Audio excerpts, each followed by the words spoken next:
Good evening, everyone. Welcome back to another Tuesday train with the 2MK team. As always, we are running our Guilty Gear Lounge today. This is a loser stays on East Coast PS4 lobby. It does have both the room ID and the password, both of which can be found in both our tweet at 2_MK_FGC on Twitter and in the stream title if watching on Twitch, and you can see that. Feel free to join us, especially if you want any experience or just to test your understanding of the matchups, particularly against Answer, Kai, or Jam for today.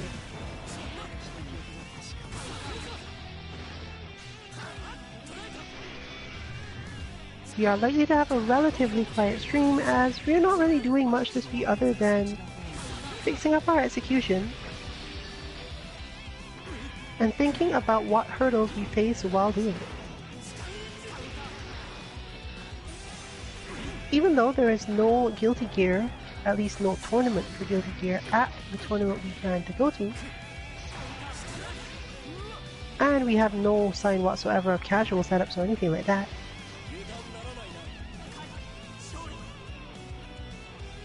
spending all your time on one game isn't necessarily going to make things too much better if you're already at near max for your training. So, since everyone's currently putting about 2 to 3 hours a day into Street Fighter, taking a break, so to speak, in the Guilty Gear can help reset your mind and help you test out whether or not your execution has improved, given that the leniency in the two games is quite different.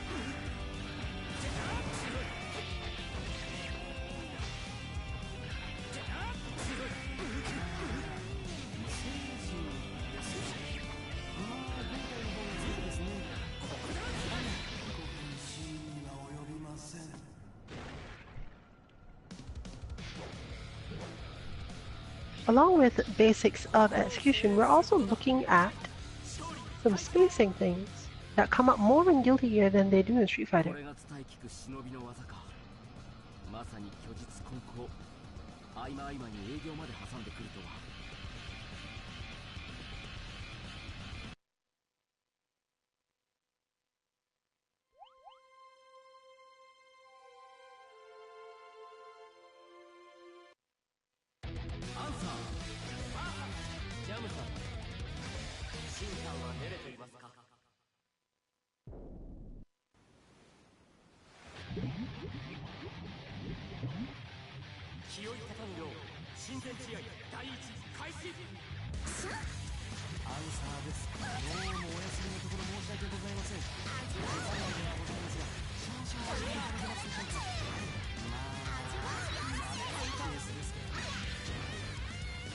One example of this is the fact that I am totally doing Chun-Li combos right now.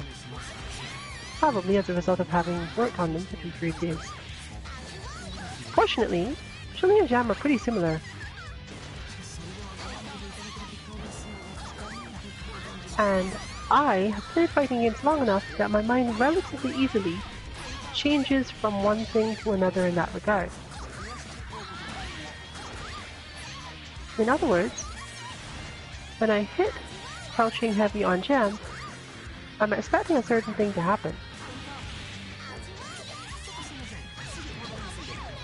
But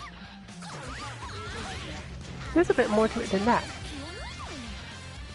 In my mind, even though the throw input in Street Fighter V is completely different than it is in Guilty Gear, since my mental space says after crouch heavy throw, it doesn't actually have full muscle memory. I've been playing fighting games long enough and played enough of them that one needs to be able to go past the idea of basic memory and create memory based on experience concepts. Therefore, I want to throw, and my brain goes, well, this is how we throw in Guilty Gear, so that's what we're doing now.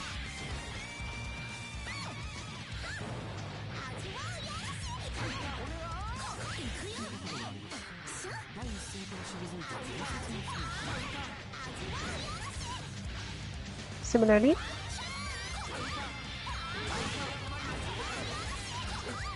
I know there's a combo to do after that crouch heavy, but what I actually press for Jam is not what I press for Chun-Li at all.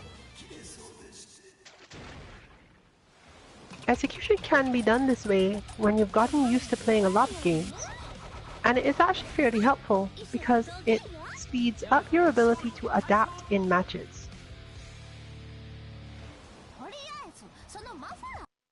When your mind has learned the different meanings of things, it can relatively easily flick back to doing it correctly physically when you think about the thing that needs to be done, as opposed to building up muscle memory based on situations or timings. This does take a while, but if you really like your characters, and don't play too many games that are very different from each other. And when I say that, I mean you could play like up to 6. You literally might not need to practice certain things if you can reach this point.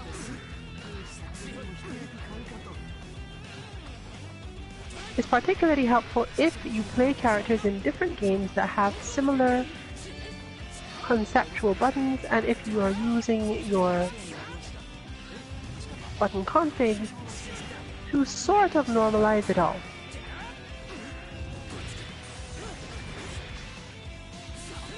For example, in my case, I probably started playing fighting games from the config that you use for Mortal Kombat, which I don't actually know if it's still the same, but I remember at some point it used to be such that the lowest attack button on the face, X on PlayStation, B on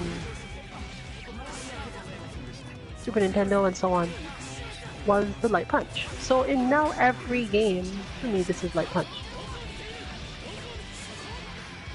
When the game lacks the concept you need, play it a little while, figure out what situations cause what, and you'll often find that if you're really in tune with or like your character, you will get into a situation, if you understand games well enough that is, you'll get into a situation and your instinct is, from all your other game experience, hit this button.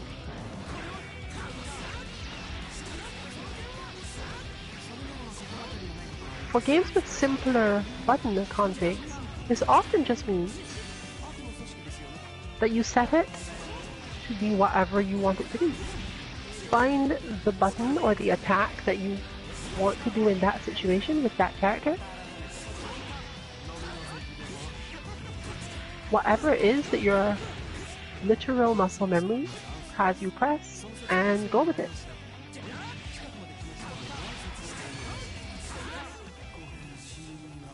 For some games this is a little more difficult,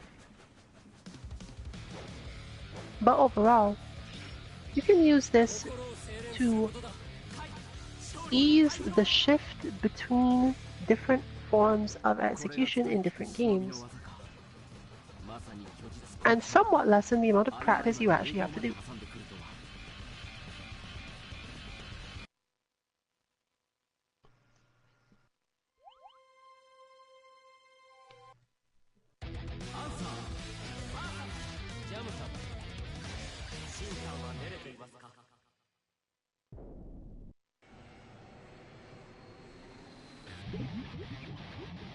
So overall, that's all we're doing today.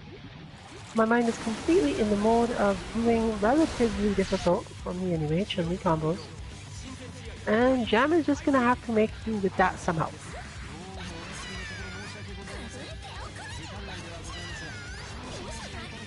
Fortunately, I have a tendency to run into characters who all have the same sort of things. Instant jump weirdness.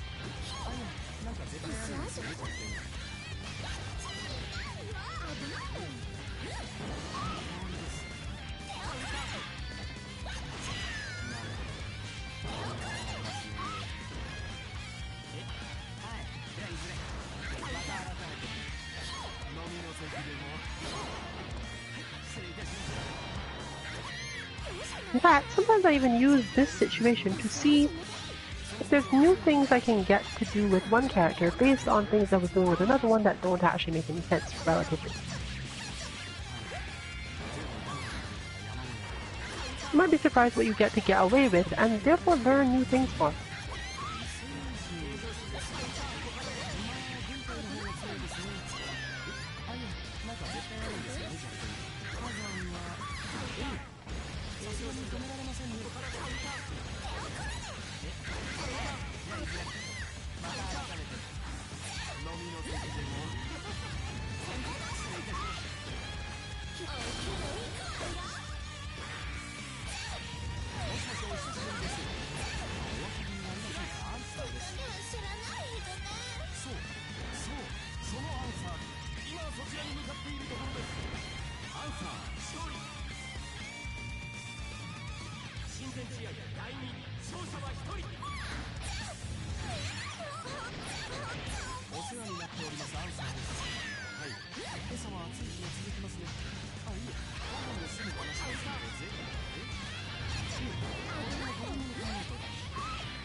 The obvious problem in these cases is when the execution required for the game plan of one character is different than the execution required for the game plan of the other.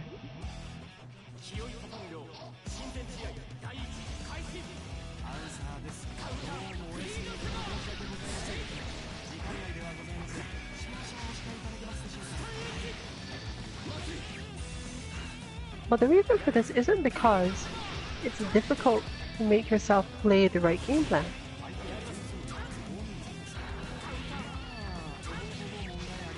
but simply that when we can't immediately remember the correct way to execute part of a game plan, it's easy for our brain to fall back into doing things that we did with our other character. In short, whether or not this works has a lot more to do with how well you've trained yourself to remember and understand your matchups. Since your autopilot can be very strong to the point where it just does the wrong moves entirely.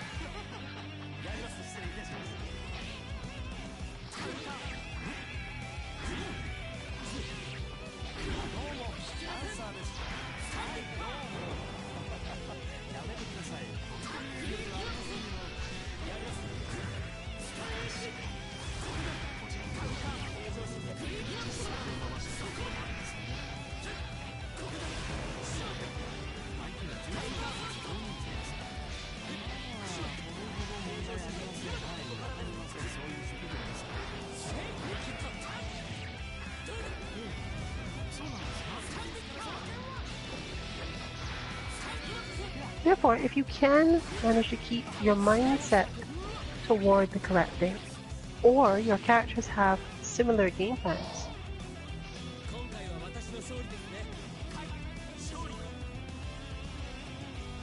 it can be much easier to keep everything in mind without as much training.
So let's see if we can work backwards from there and get our game plan back in action. We haven't fought Answer in a while, and Jam is a character without as much reach and with generally higher problems getting in on it. Even using her instant jump fusion can be both difficult and, depending on how heavily it's charged and where Answer is on the screen, not actually helpful.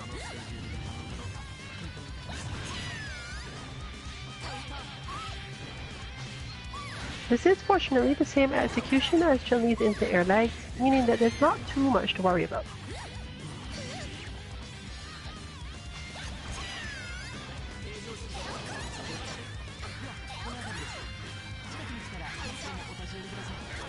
However, without at least charging it once, it really isn't that effective.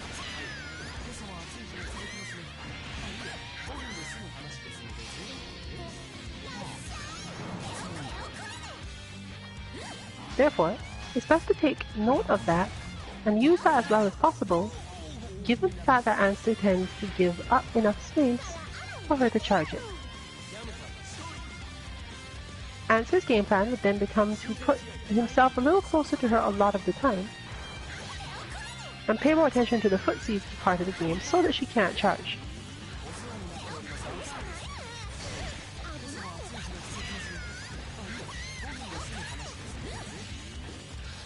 Her main capacity here is that Answer cannot both lock her down and completely avoid that move.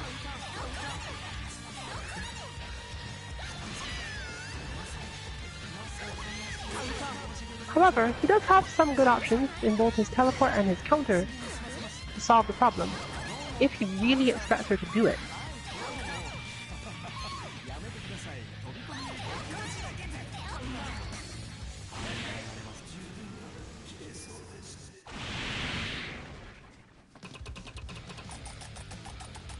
So, even if such a strategy is not enough to keep up when your opponent remembers how to play the match, or they get ahead of you in their memory space,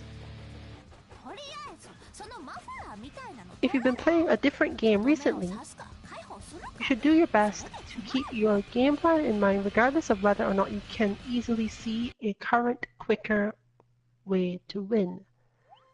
In tournament, maybe not, but in long sets or just for the sake of improvement, it can be fairly difficult to keep it up.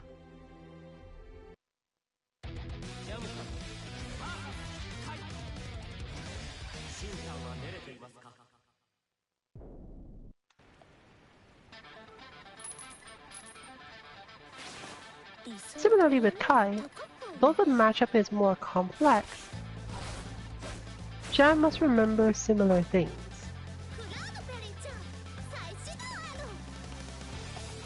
In this particular player matchup, the important thing is to take advantage of retreat spaces to power up something. The question is which something.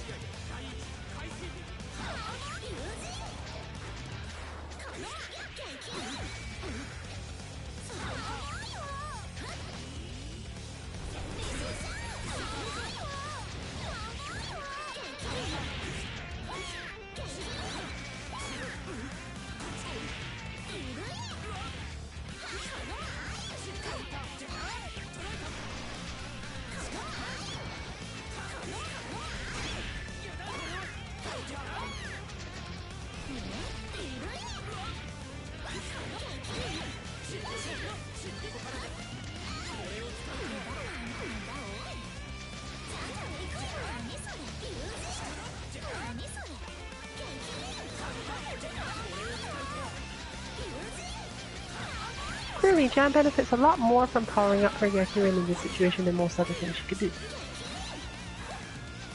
as Kai is often at a space where that would help her the most.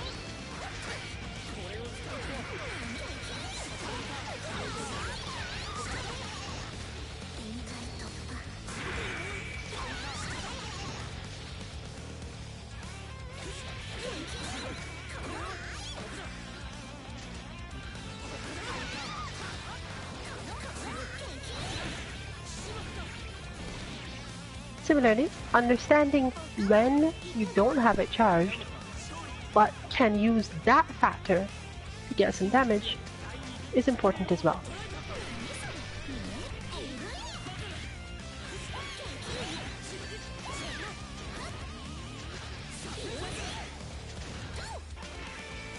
When corner guarding, Jam generally will want the Dragon Kick one.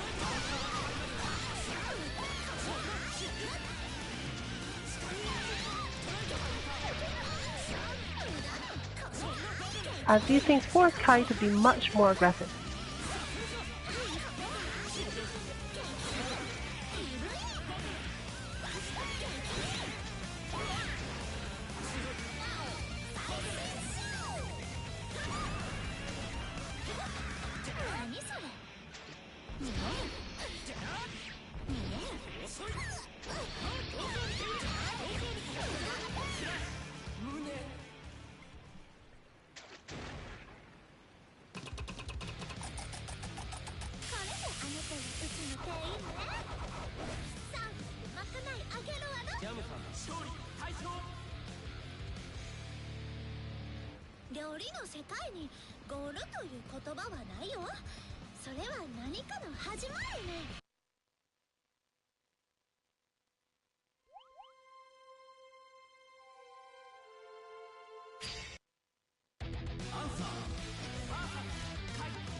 When you can remember your game plan offhand,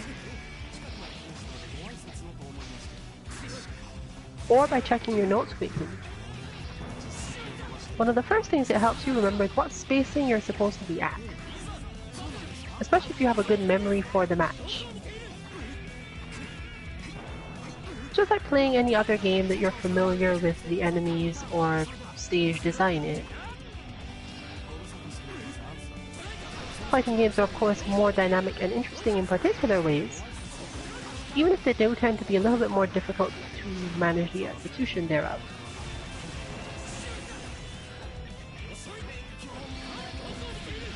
Answer, for example, generally wants to put perches above Kai's head, lock him down for a short space of time, and Kai needs to defend himself with Grinder and similar things. Answer then gets to play the ground game because Kai can't afford to make any rash movements, and that's basically how it always goes.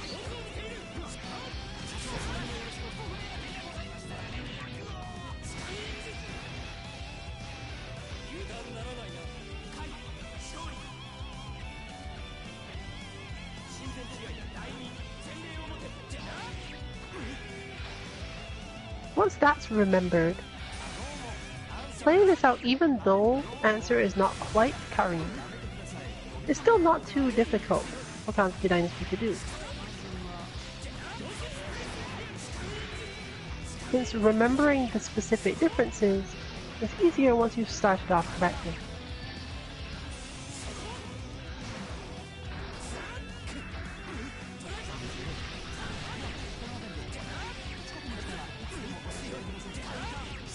So even when this looks or feels different or discouraging, one can often question, would it be the same thing in a different game? Is this just how these two players tend to interact, both because of their style and their characters?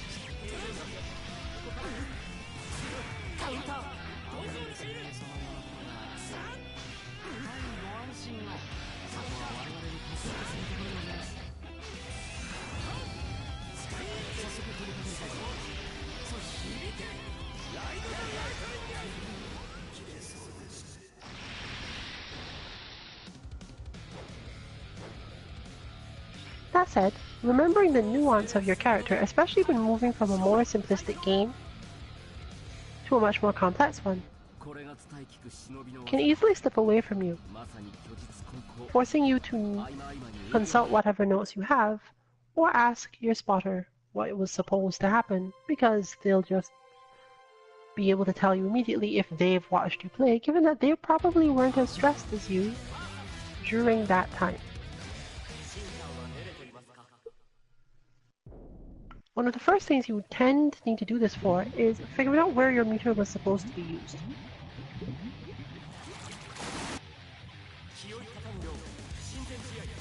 For example, against Answer, Jam doesn't really use her meter at all in the straight fits.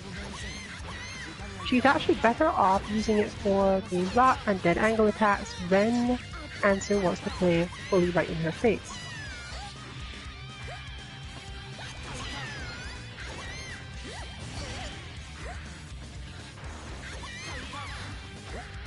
There are, of course, other moments where Roman cancelling helps her out, but not that many.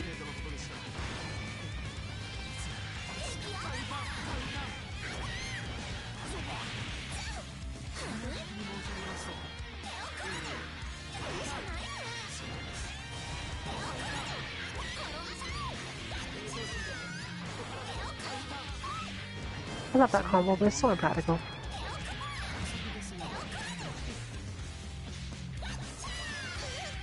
Ooh, no charge, right.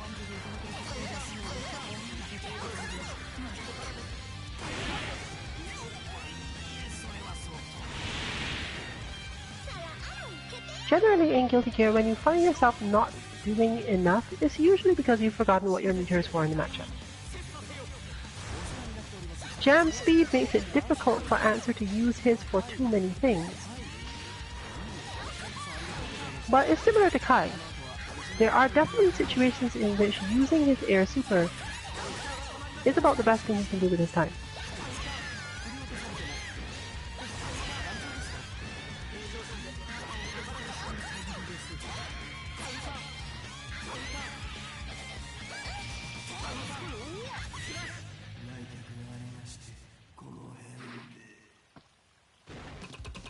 However, it's much more effective against Kai, as Kai is often in positions where using his longer reach with his sword to poke Answer out of approaches is a stronger strategy. This is especially true when Answer has set up the perches and has put cards in front of him. Kai is basically locked down, but at that same time, if Answer does not have the life lead, he can't do that much. What he can do is build up a lot of meter just faking forward movement or generally flicking forward in some way, leading to him being able to use his gauge more and to reposition himself perfectly to bait Kai into responding and getting basically supered in the face.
Answer Super not only hits hard on counter, it also opens up a lot of mid-range space and helps him get out of the corner fairly easily.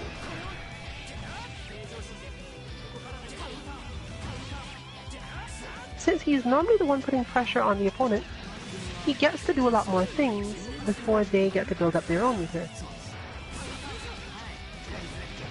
Meaning that all he has to do is figure out when and where he can do things that they will want to respond to and lose because of.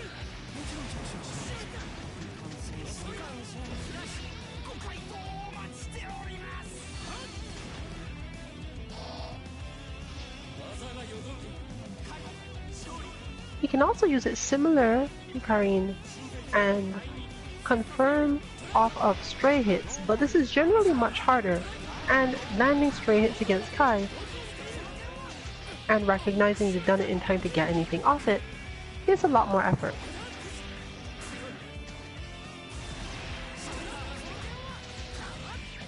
Meaning that if you wanted to make a simple use of it all, Answer's option is by far better to just sometimes jump into the air and come back down with, well, not really even come back down.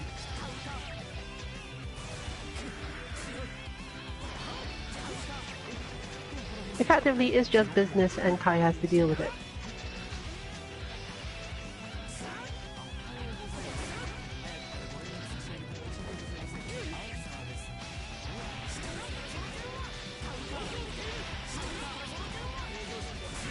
You'll note, of course, that Kai is almost immediately forced to respond to this situation because of that knowledge that the bait could be easily coming, by attempting a counterattack.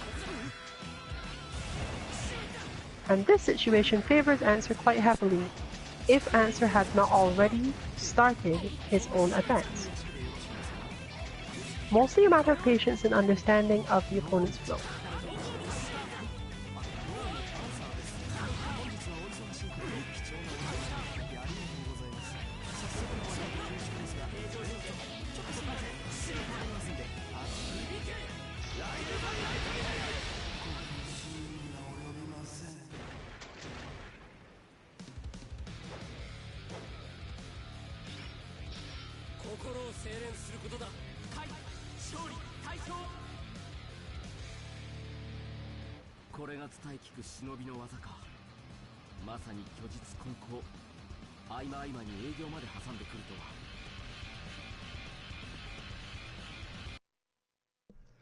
Against Jam, it is often easier to get good or decently good conversions, as she's a character who is relatively weak to Answer's crouching slash.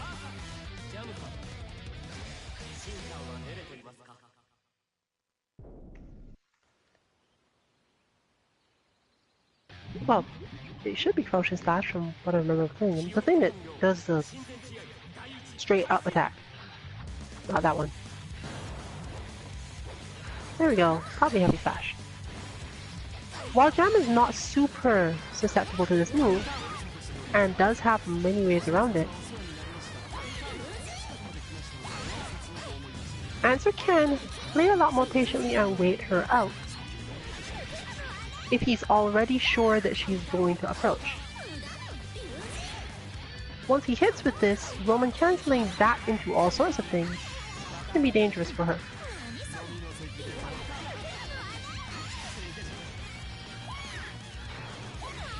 It's one of those moves with a strongly defensive hitbox when it comes to air moves.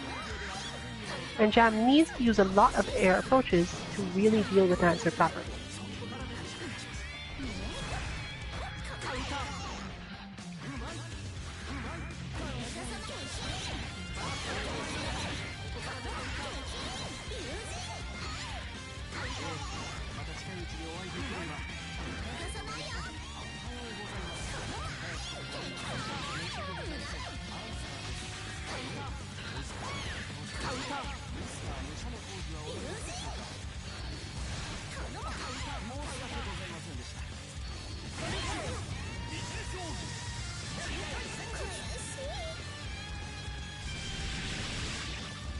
Jam in turn can use a lot of meters or blitzes if she's already charged her cards.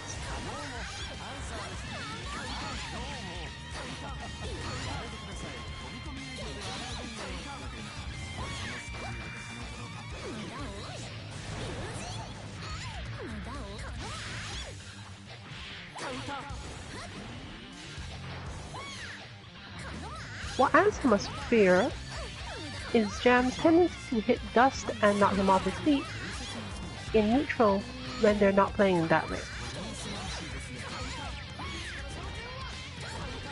As this is likely to help her both get card charge and resolve a bunch of situations that would otherwise be problematic for her.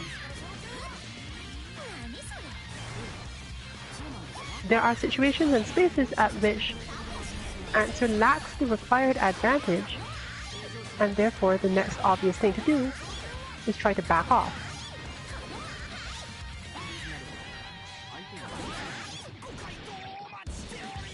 But Jam tends to be slightly too close to make this actually work, and therefore the setup is usually not in his favor. Back dashing out leads to all sorts of chase downs and bits of advantage that she can get on him.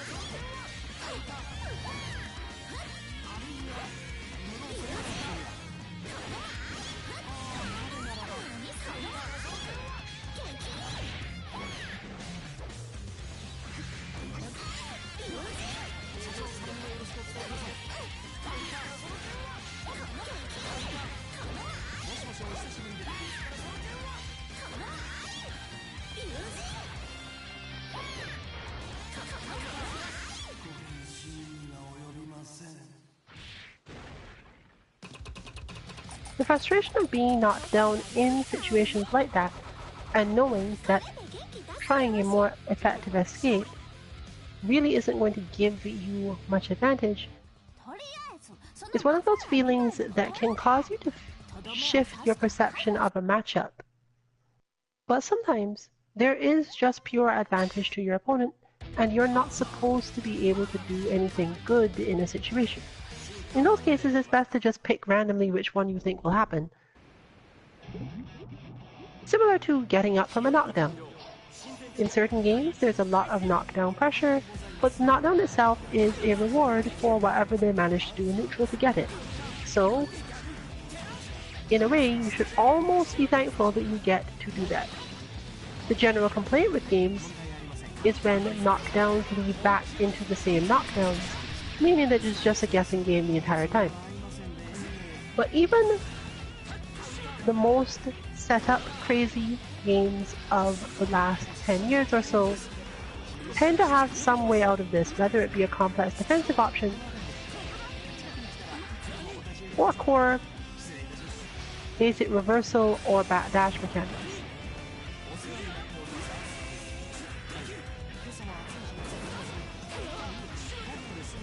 If you're a pressure player, you should probably spend your time in most games learning the opposite, i.e. your opponent's options on defense.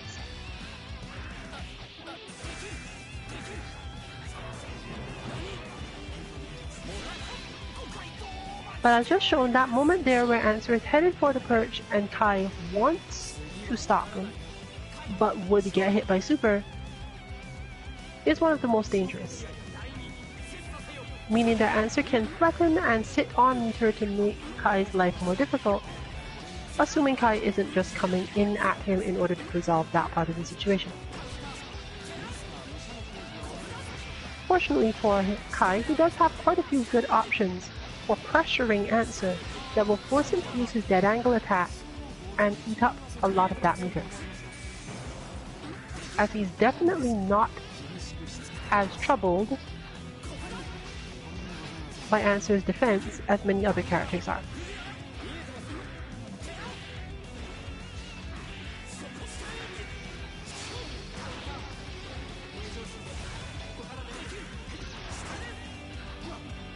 The difficult part for Kai is that corner guarding Answer can be a little harder than most characters, not because he specifically gets out of a ton of things, but because his reach on particular attacks exceeds what Kai is expecting, and therefore prevents him from being able to stand in a good place.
Liu-Chan's actual better options in this matchup is to just be so annoying in every position that Answer eventually leaves her alone, meaning that she can then build card attraction.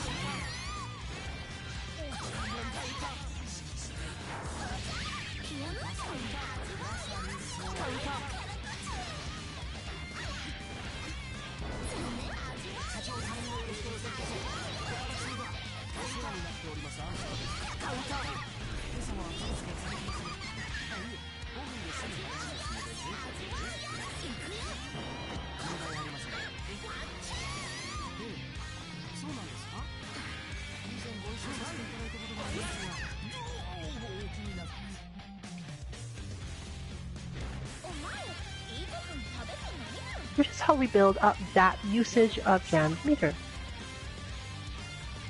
Answer is often trying to stay just outside her normal's range, so he can launch his own counterattack. Her ability to whiff punish in those situations and make him worry about standing around without hitting buttons means she gets to use her blitz in situations that he would otherwise want to challenge to prevent her from taking advantage of the timing available.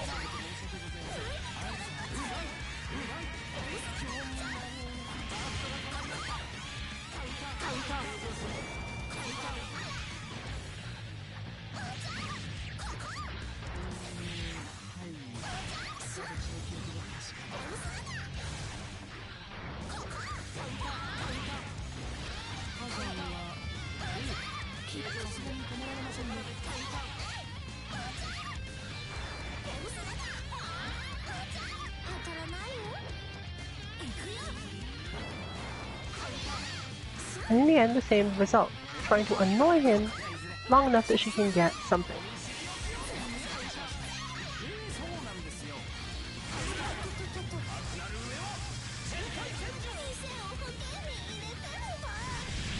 Leading to the next use of answers either.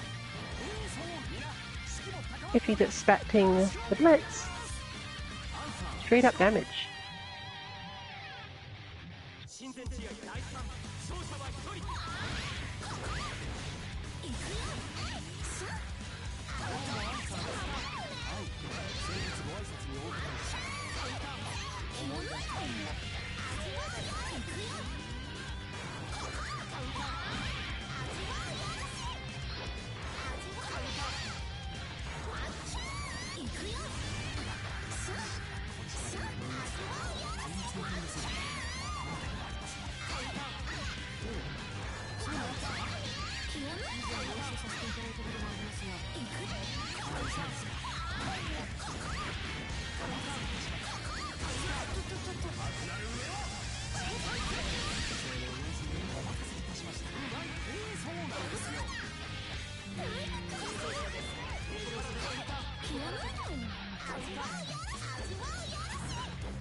Unfortunately, answer supers are not invincible, meaning that very late attacks from further ranges tend to be more effective than actually trying to do setups close to him.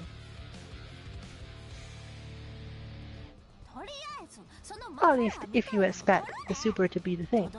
Otherwise he'll stay still and usually you'll whiff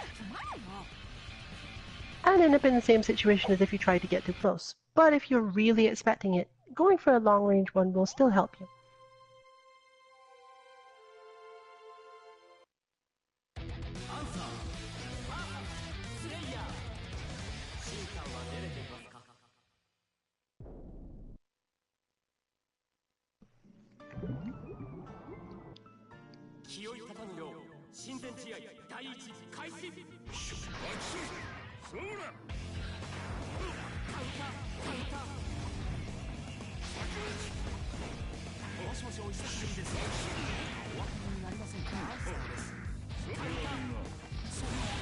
Generally, Answer places the same purchase against Slayer that he does against Kai. It's a different question of which one he's trying to use. When Answer has purchase against Kai, his wish is generally to aim for the one that is put over Kai's head. Whereas, when he's going up against Slayer, he generally wants the one over his own head, as Slayer has a general tendency not to be able to attack that space super well. This makes fighting an advancing Slayer slightly easier, purely because Answer gets two uses out of the same purge additions. He can use the one far in the back, and if he gets a knockdown or manages to frustrate the opponent in some way, he can then use the one that he has put over Slayer's head, which will now be in approximately the same situation as the last.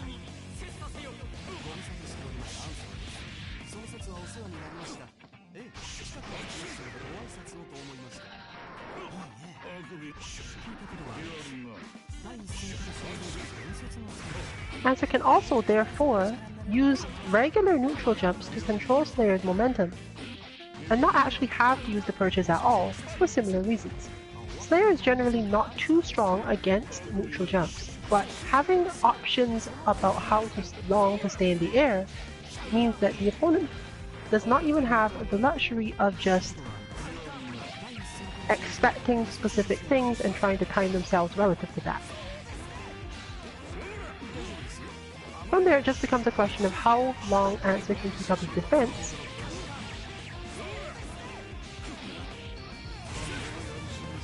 and their interaction with meter.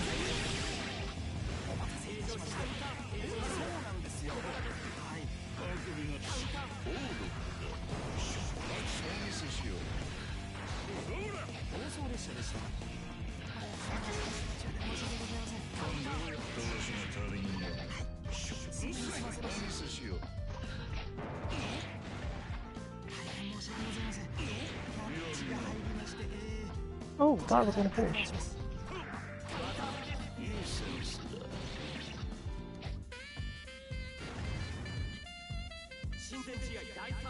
Slayer, therefore, has a lot of good options, but only one of them is really clear in terms of how to deal with it because Answer in particular can stay in the air that long. Slayer has some very far forward moving air attacks that can be initiated from a standard standing forward jump.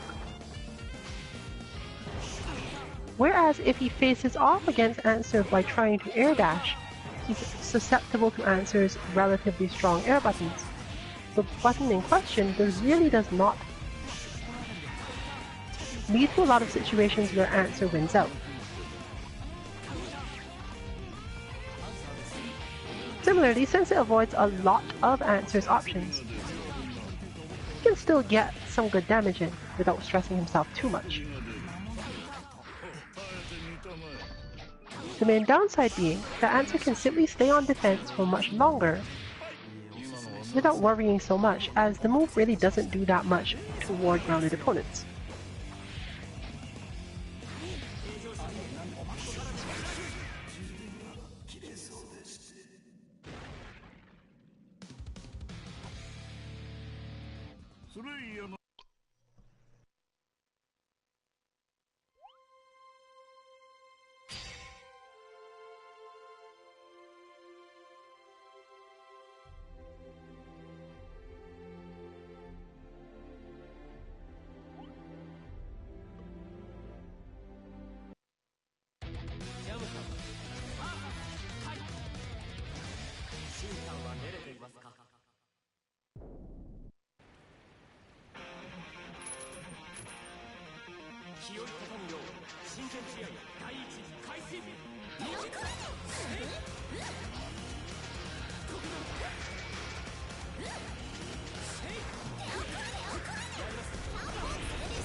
I always forget how much chip that does.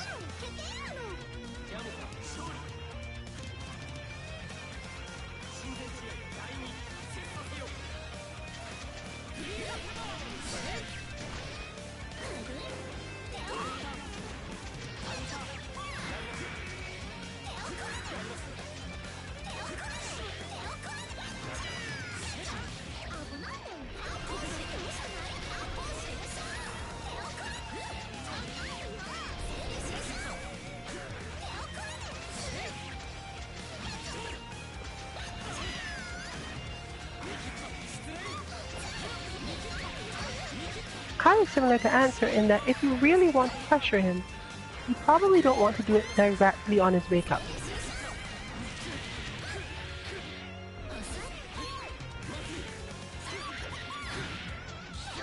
Kai players are much more likely to be confident in their defense on Wake Up than their defense on very slightly after Wake Up.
Jam is also a character who was very heavily based on distractions because of the way the invincibility of her moves works.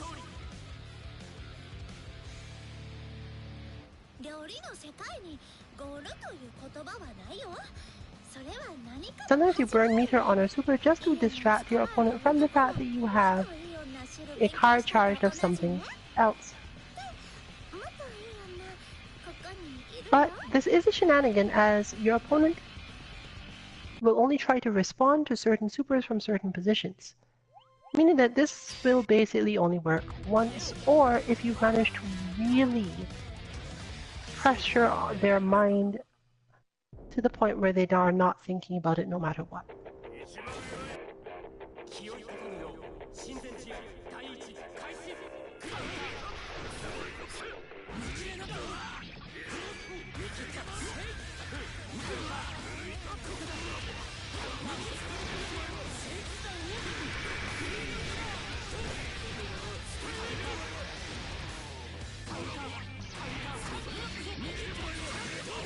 Our Kai player now has twice as much Leo experience, both from fighting as him and fighting against him in a particular situation.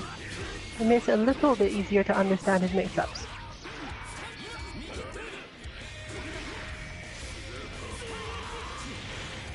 And as soon as you recognize that Leo isn't actually doing nonsense, he still has most of his options, he's still dangerous. But if you really understand him, it's a little bit easier to feel clean in the matchup in terms of your defense.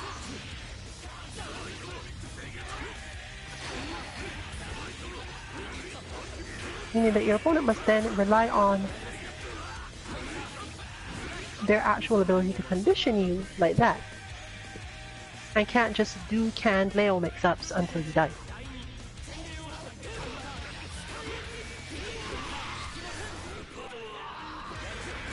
This also means that from Kai's side, it's a lot easier to use Vapor Thrust at the correct time and give Leo a harder time.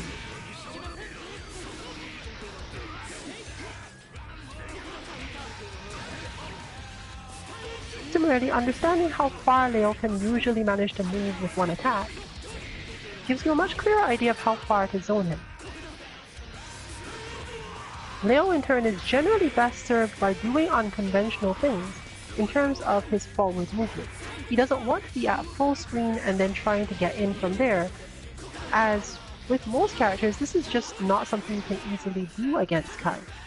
Leo often needs to move forward very slightly to throw off Kai's feeling about what is happening, even if it means that he does lose access to his fireball style attack.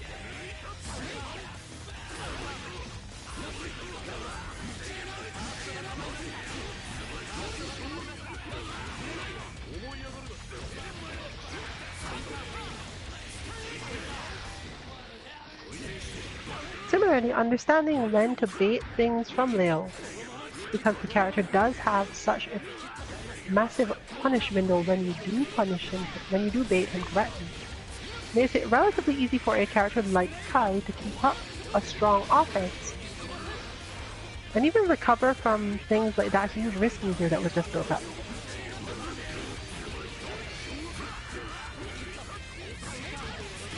Occasionally though, Kai will need his dead angle attack in order to clean this out, or a Roman cancel to finish it out, so he has to pay a lot more attention to how his meter is being used in this matchup.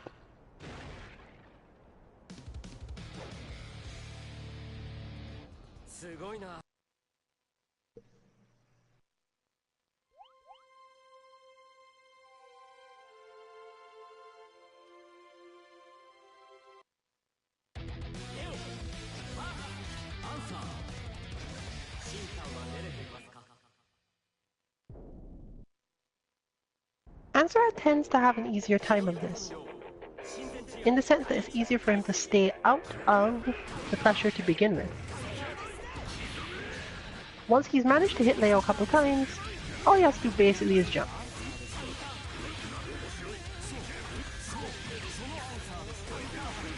Leo can do things about this, but Leo's options in that situation are relatively poor compared to his main pressure, and you could even call it footsie's move.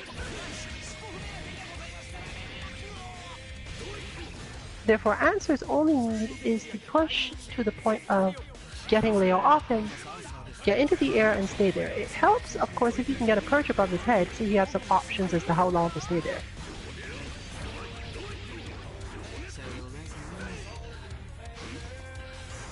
Fortunately, Answer can even more easily place perches while he's in the air.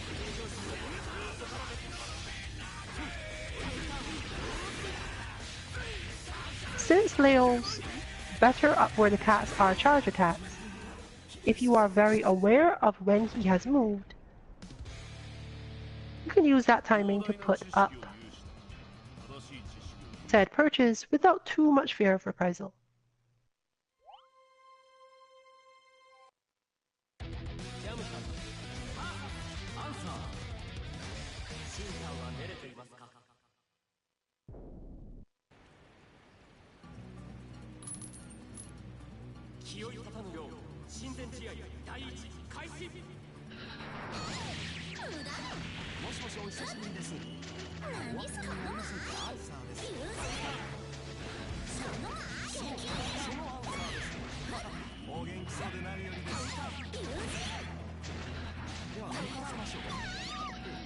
As you can see there,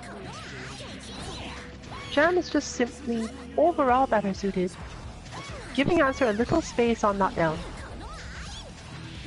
and trying to get her advantage afterwards.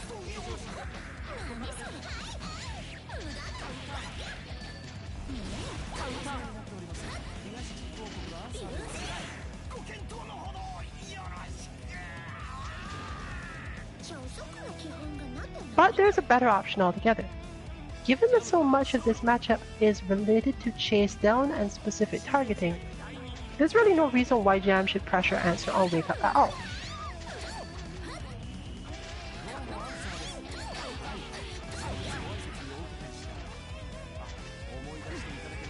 The recovery on most of his approaches and lockdown is such that a charged Dragon Kick will do a lot of damage without her doing too much work.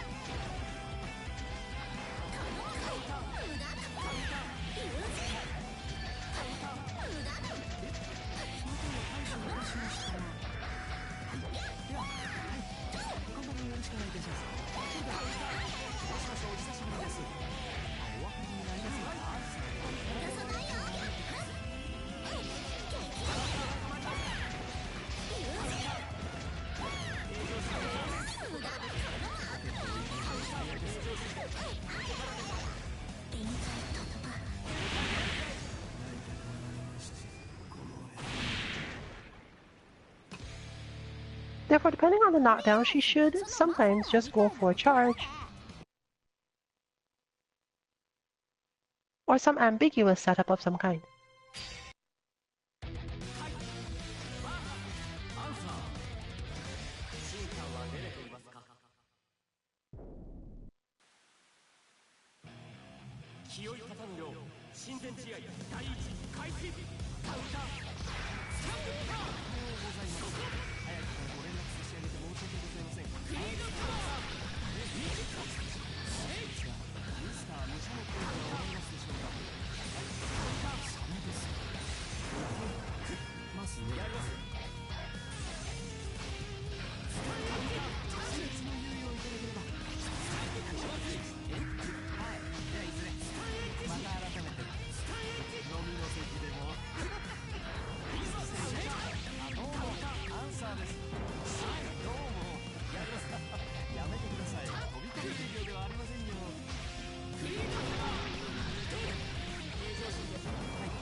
Of course, we also see here Kai just being straight up gutsy about what he's willing to do.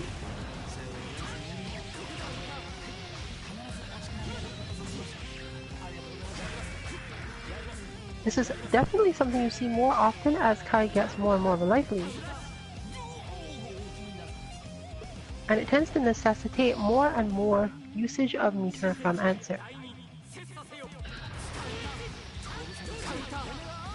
Fortunately, that particular style of play often results in Answer having far more meter than Kai does, to balance out any situation relative to their health.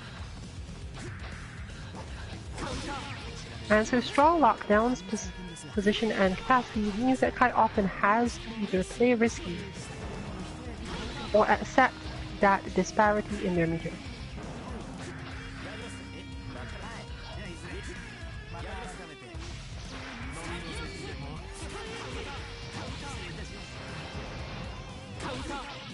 And while Answer is not exactly a keep out character, between his lockdown and his strong punishes,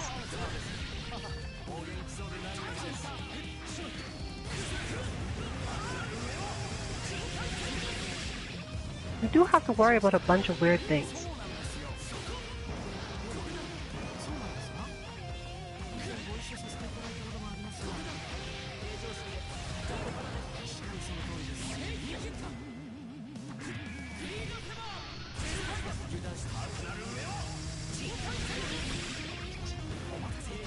But the sheer power of Answer's super used Ra as a lift punish means that Kai can't be too daring when Answer has enough meter to use it. But as you'll note, Answer building up meter, at least in certain phases of the match, is really not that hard.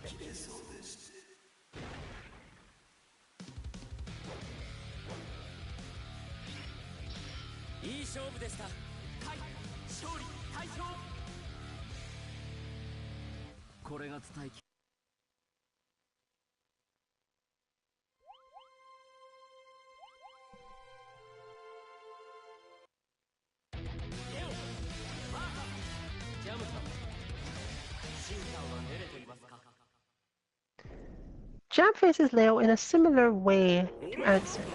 Poke him a little bit and jump. It helps, of course, if she can manage to get charge for her invincible moves, but Leo's not going to give her a lot of options or timing for this.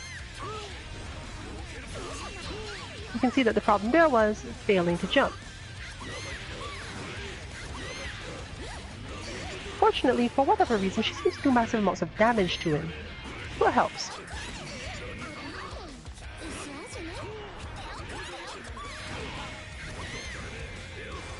When Leo is on offense, it's difficult for him to do certain things against her.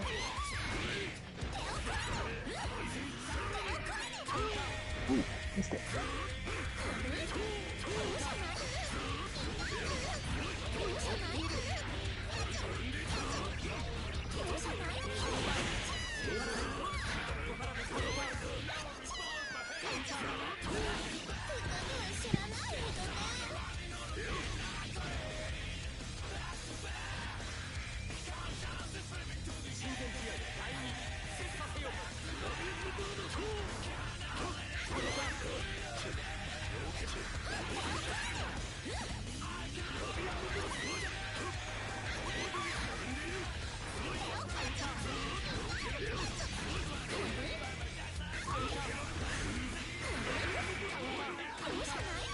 Like almost all other characters, Jam can use that weird option selecting method of blocking Leo's attacks, but since she has much more easily used light kick and punch normals, which do not tend to easily combo into things, unless you're very aware that they're going to be hitting.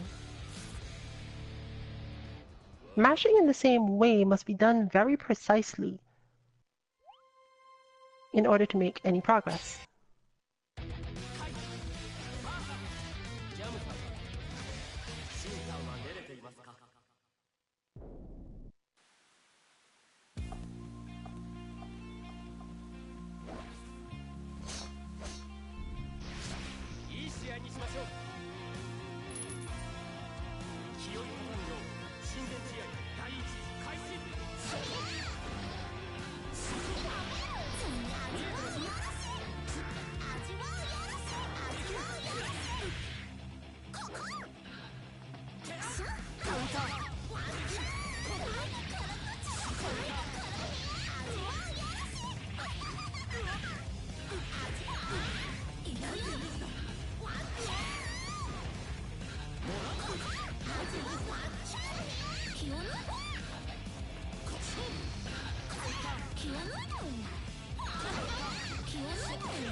Fortunately for Jam, that move is super easy to catch Kai with because it hits at exactly the range where he wants to stand.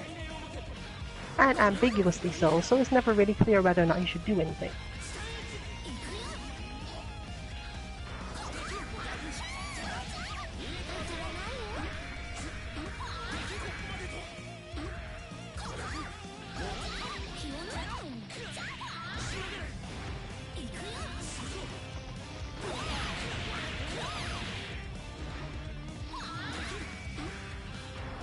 Another part of Jam's general deception is that if your opponent is not watching which cards you have built up too well, and you know that there's one that tends to work better for you in a matchup, but another that has a purpose, charging that one in a very visible way can confuse them somewhat sometimes.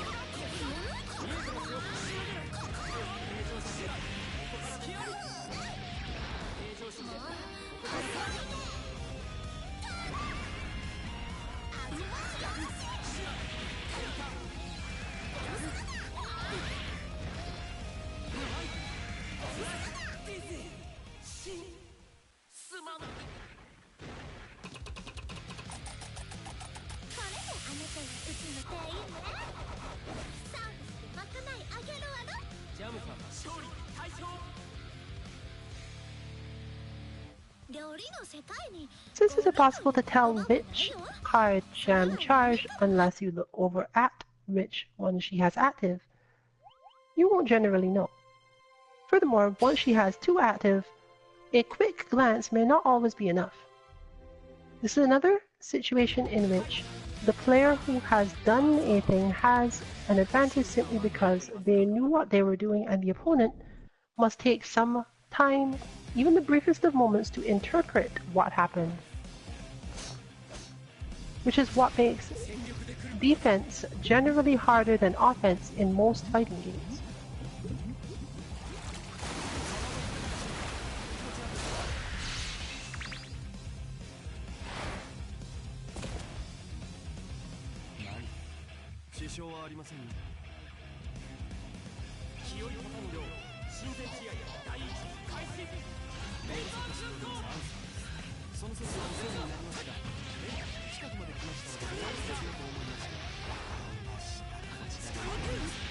If it was not clear, this placement of purchase for answer means that Kai must actually face true mix-ups. By some standards, they are reactable. Probably at extremely high levels, they may be entirely reactable. At least when not in the corner. But you do have to deal with real mix-ups.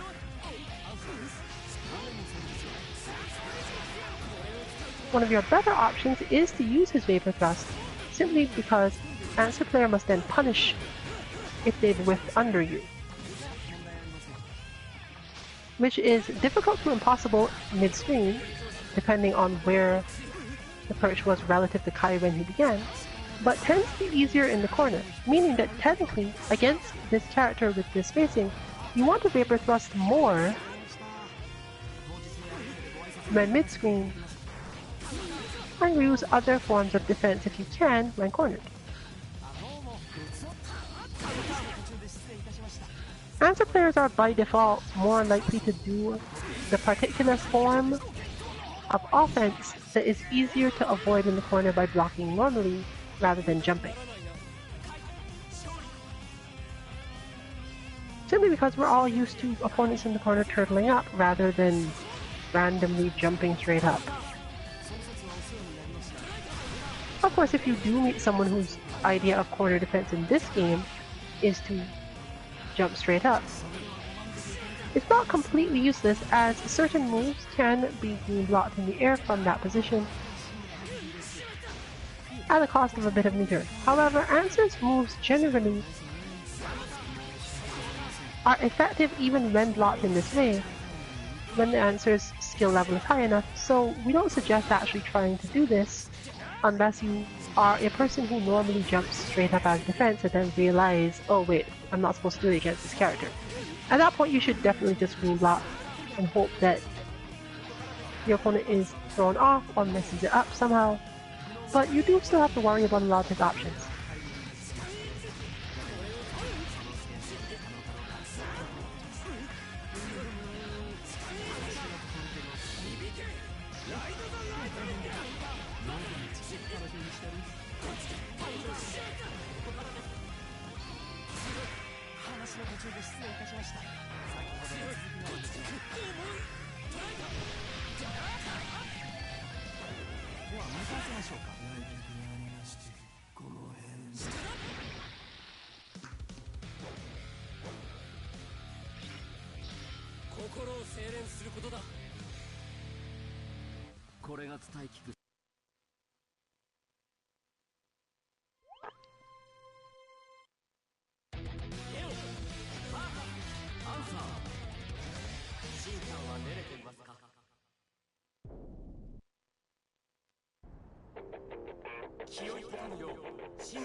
Part of the reason why it is so effective to do this, though, is that there are certain moves that Leo 1 can't even do without charge, but he also can't jump while in his back stance.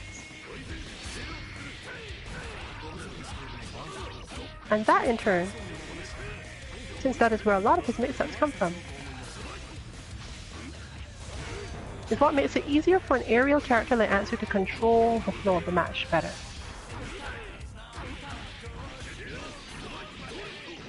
Once we're actually under Leo pressure, it's obviously harder to deal with, but that's what the character's for. Your general aim is to never be there.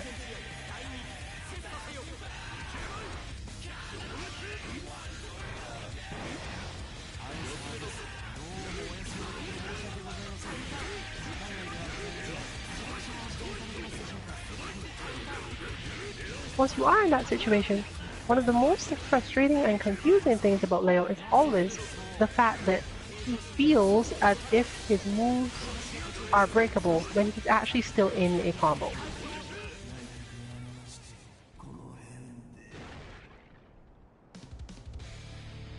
This is one of the main things to get used to because so many other characters in this game generally have very quick attacks.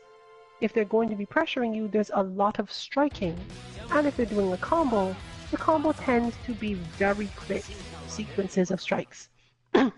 Therefore, you never get the feeling that you're supposed to do something. But in Leo's case, there really isn't anything to do. He has 7 or 8 hits of combo. They just take really long to actually happen.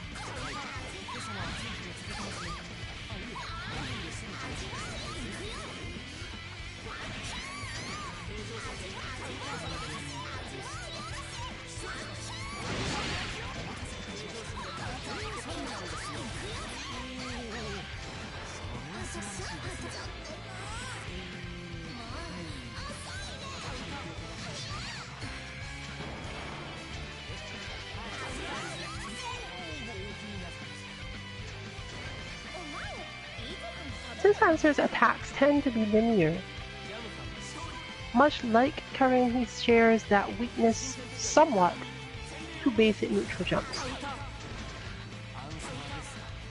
While he can almost always manage to get out of these situations by hitting something, the opponent is usually at a much bigger advantage and has a much bigger chance of getting something good out of it.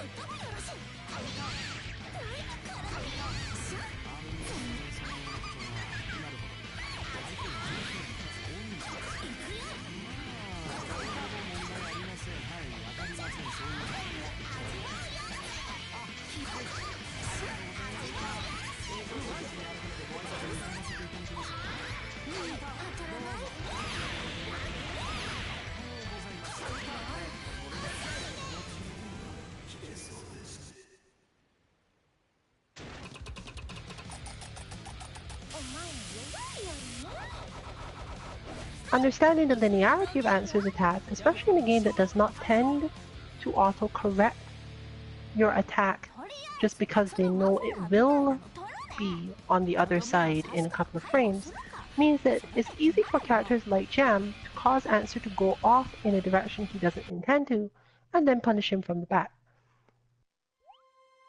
With punishing in this way is one of the key principles of Guilty Gear as a whole.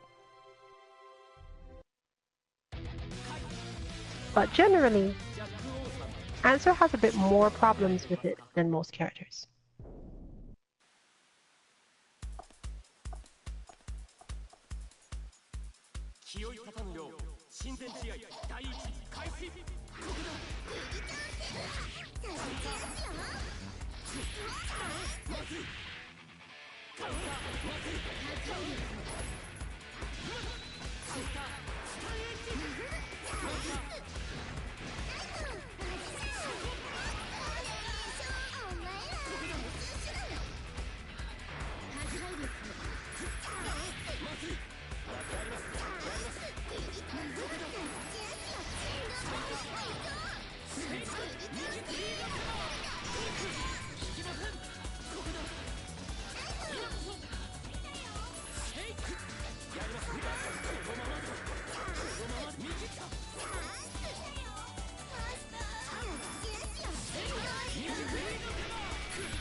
Against the more aggressive Jack-O, who actually has perfect spacing, Kai generally has an easier time simply because mainly what he's aiming to do is maximize the damage from his punishes. Everything else is a matter of understanding how much damage she can output and how he can stop it as quickly as possible. This style of Jack-O, however, is much better at playing from the cornered position, as the spacing favors her much more.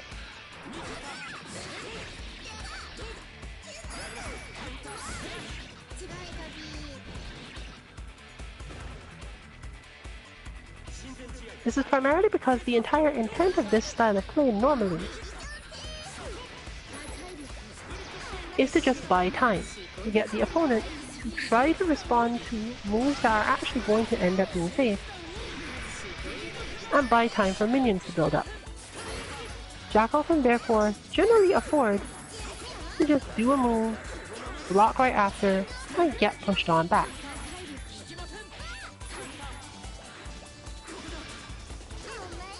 Her spacing is therefore not usually executed with an actual offensive intent, but as a result, she's not really able to capitalize on a lot of the spacings that Kai takes up.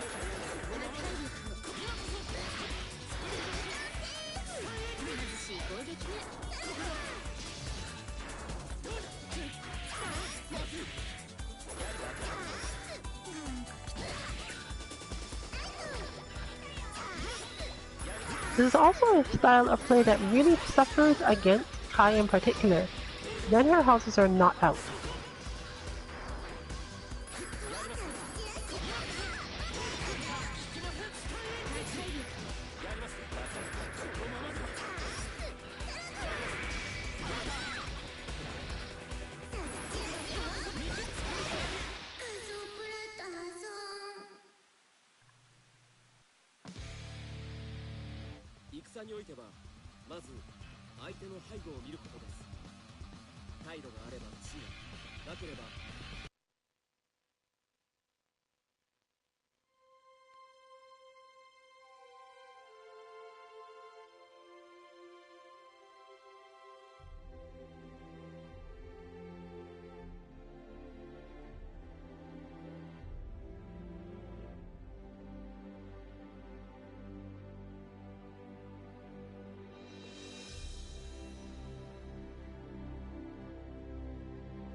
Mei is one of those characters against whom Baiken's standard strategy of using her air spacing can be a little bit more stressful, and she ends up doing a lot more of what you've just seen. Playing carefully from the ground,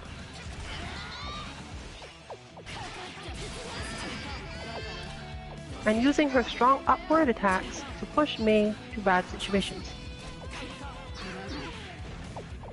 When Baiken does advance, however, she often ends up having at least some success in it,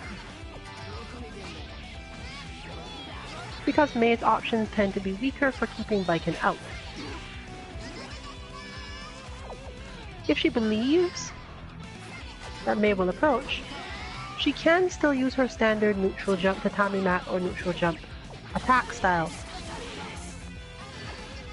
as a strong enough defense, but it does not really compare to Mei's damage or her space control. Therefore, learning when to flow between attacking and defending in terms of motion for Baiken can be difficult.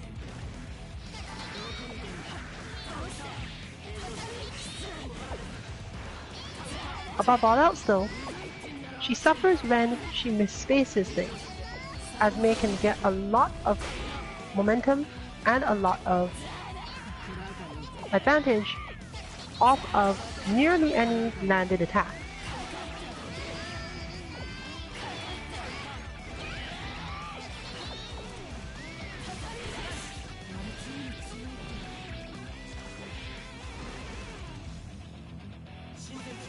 Other than that, at this level the matchup is mostly simple.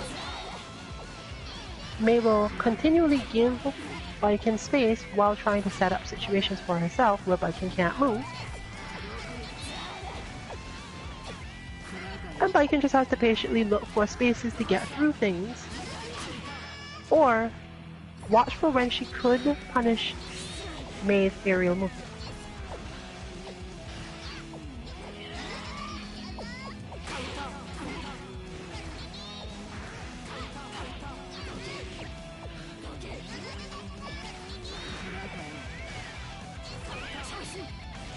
A large number of Mei's setup style attacks are whiff punishable by characters with longer strikes, of which Baiken is basically the master.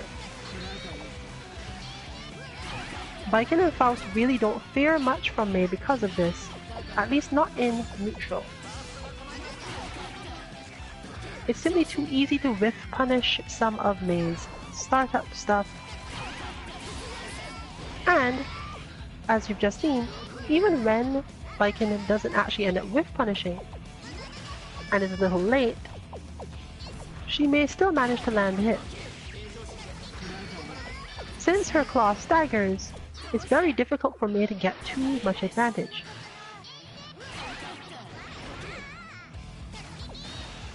The key and difficulty from Baiken's side, therefore, is that if you're not familiar with how to actually continue some of those combos or get strong advantage, you won't end up doing enough damage to win the match in this way.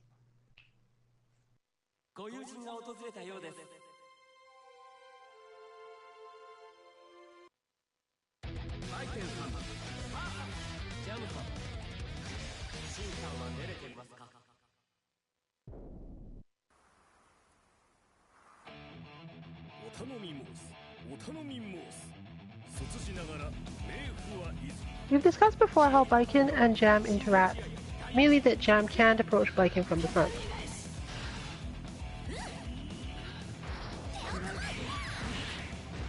However, Jam can utilize the fact that it's relatively difficult for Baiken to get advantage without going into the air herself.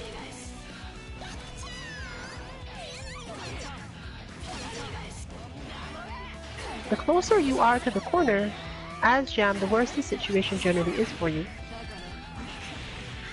But if you have the correct charge, that is Dragon Kick, it is a get out of the corner free situation. You just then have to manage to build up the charge again to actually play the neutral as you wish.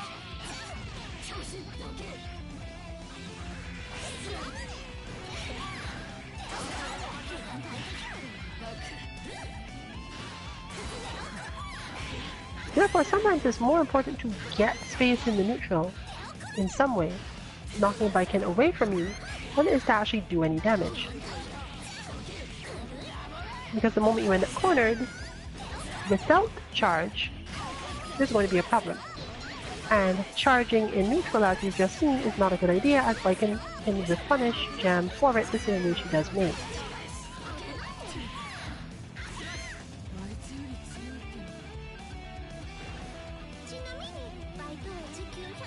Baiken in turn generally wants to stand a little further out, where she naturally can't hit Jam with basically anything. Because she does have enough options to fight it out from there and just win on some other method. Backing Jam into the corner, in any way, even if it's just straight pushback, is advantage to Baiken directly.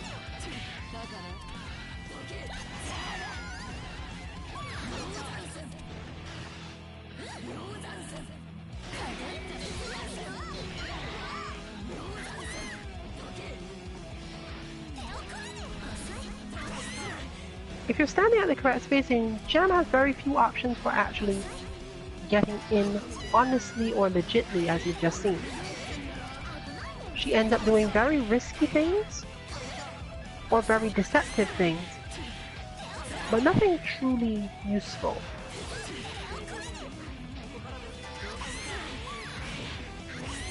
Making this a matter of Baiken's patience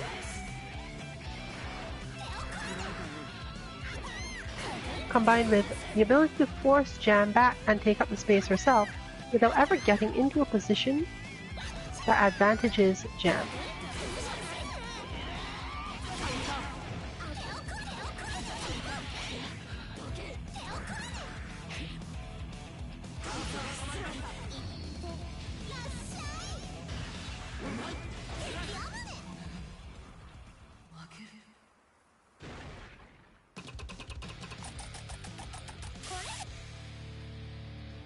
火加減強すぎると料理焦げるね。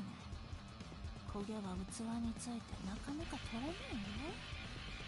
シェフも具材も料理も道具も客も誰も得しない。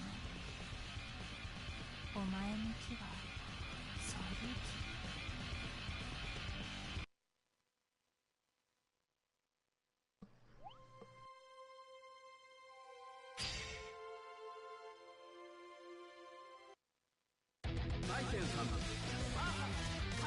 This matchup, however, we have discussed at great length, and it's mostly a matter of swords. So we will leave the sword fighters to it.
Always remember to enjoy your fighting games from the learning perspective, especially when playing with friends.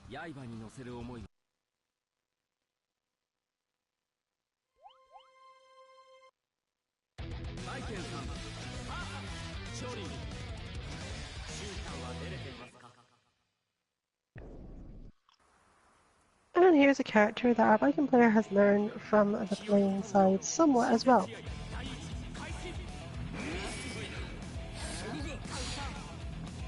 Viking's defense against Johnny is a lot of work, but on the other side, Johnny really doesn't get rewarded that much for trying to break it, making this an extreme test of patience on both sides.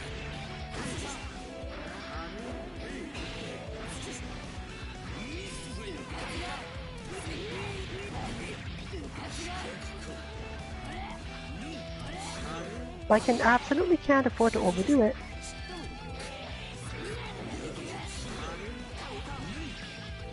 And Johnny usually can't afford to stop.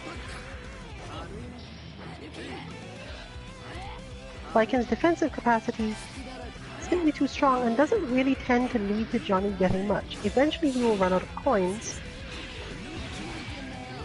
and if he can't open her up, either her meter, her burst, her movement or her parry will at some point shift the situation away from his benefit.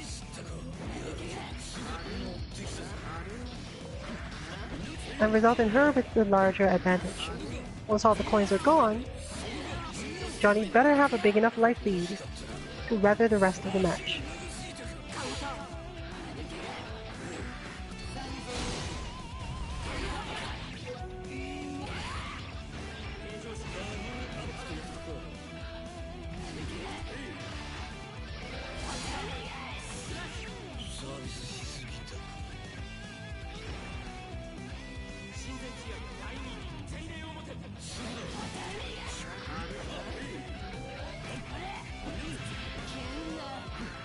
From Baiken's side, most of this match is understanding how long to block and how to block, without building up too much risk meter to actually take too much damage when Johnny finally does manage to get something done. It's also super important not to panic once he has opened you up and done some damage.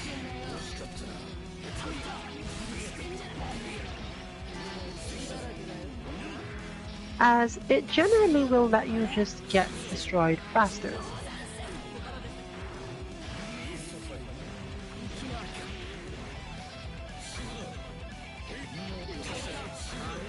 It's often useful to think about it as a match of meter rather than a match of health. Johnny will run out of it quickly enough that Baiken can make the reversals with her supers if she's patient about it. Whereas Johnny must use up most of his meter just to open her up or get advantage in the matchup.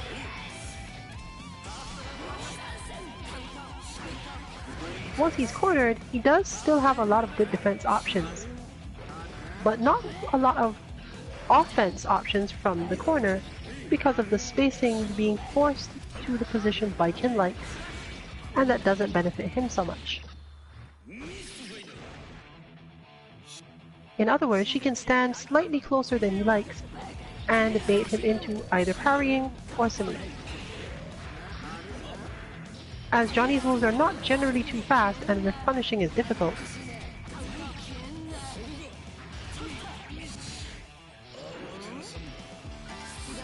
the situation slowly moves to favor Baiken.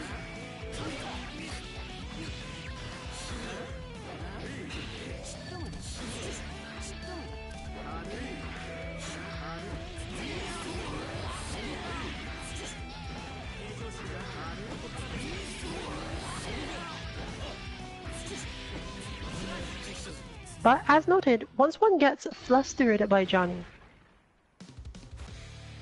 your defense tends to crack,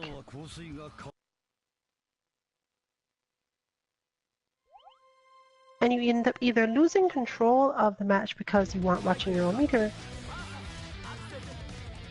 or just difficulty with reversals.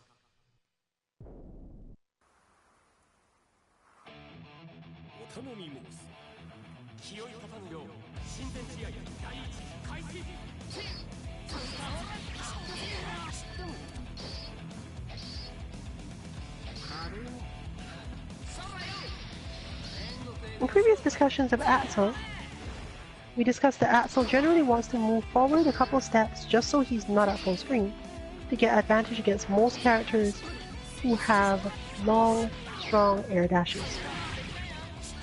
Those characters in question want to give Axel that space. They want to make sure they're at full screen before they start their approach, to throw off some of his spacing.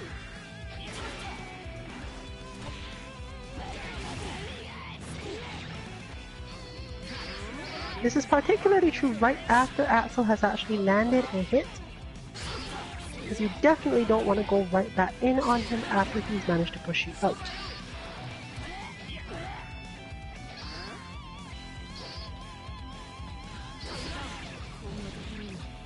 As you can see there, since Baiken did not take any steps backward or backdash, Axel was still in range to punish with the clip.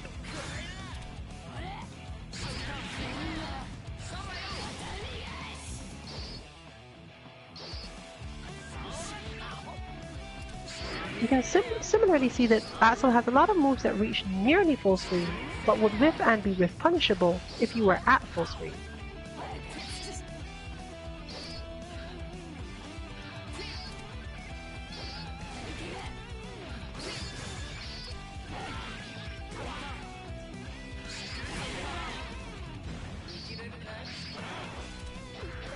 seeing Axel specifically try to move forward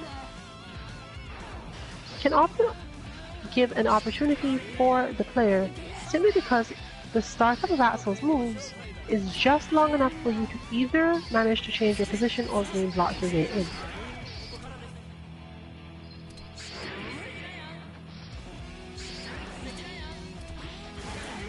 But as shown there, Axel took a couple steps and therefore was able to set up situations more to his favor.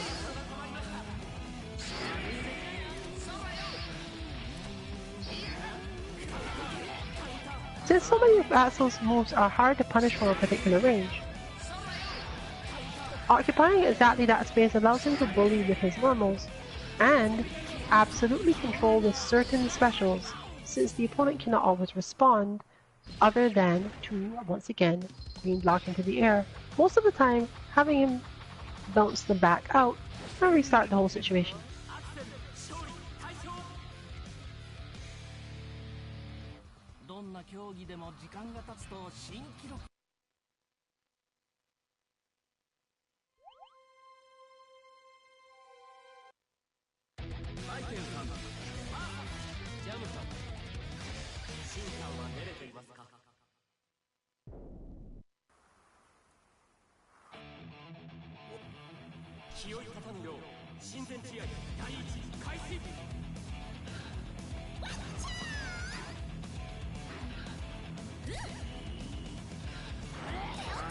One option Jam has as a result of this strange interaction is in fact her capacity to use the Dragon Kick to go completely over Baiken's head, as reacting to it is not necessarily what Baiken is normally trying to do. This forces Baiken players to constantly pay attention to whether or not Jam has any of her Ryujin stock.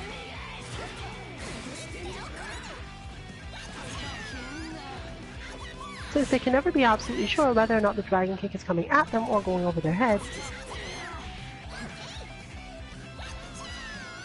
Jam can use it to side switch and just generally freak the opponent out. Jumping results in the same thing.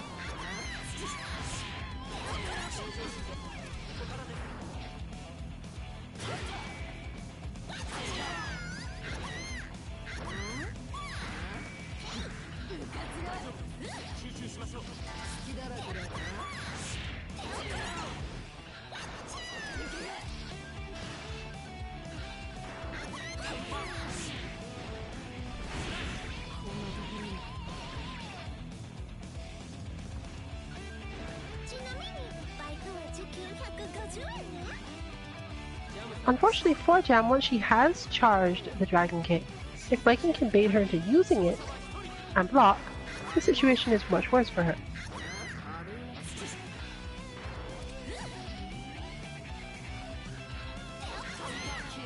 So you have to have a relatively good sense of when to do certain things.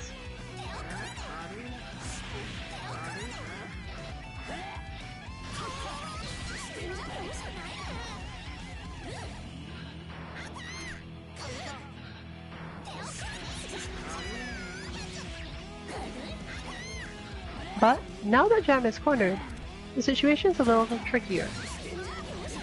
Similar to Johnny, she doesn't have a lot of ways to avoid getting whiff punished, other than to do stuff like that, and hope she gets out altogether.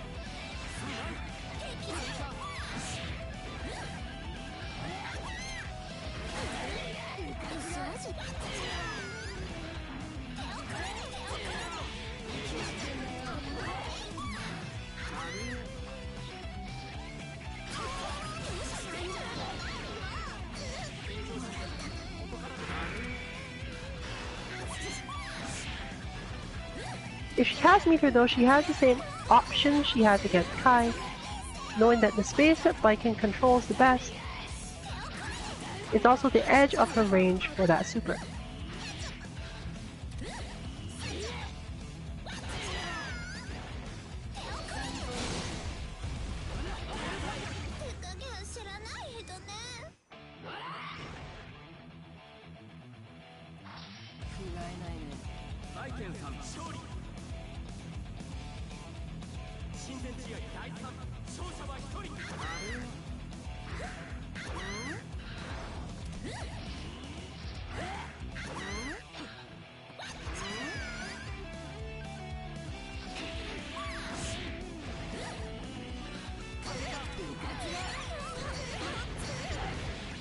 The tension of that particular setup means that when Baiken does happen to drift closer by some method, most of her standard tactics automatically just work. The main difficulty being that there is no easy sum method to drift closer by.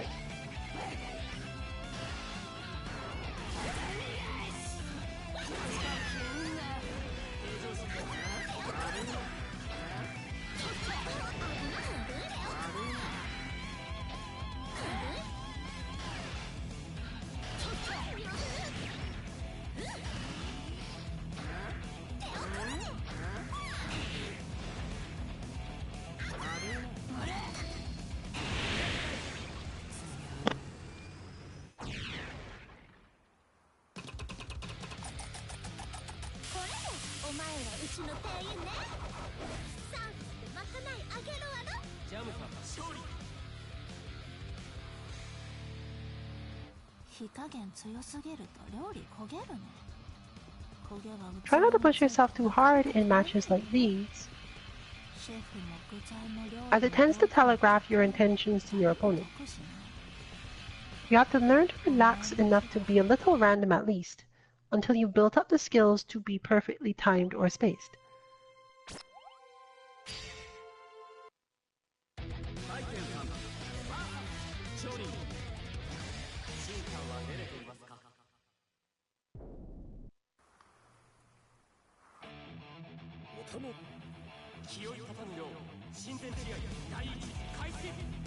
So go back to the other sword user matchup.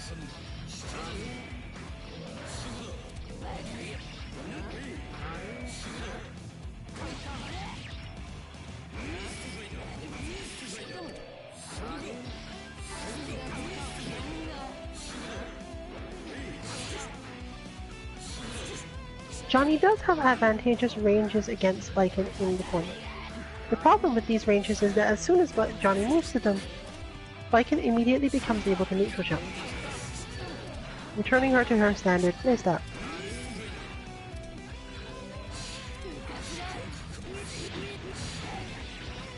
While Johnny absolutely can deal with this,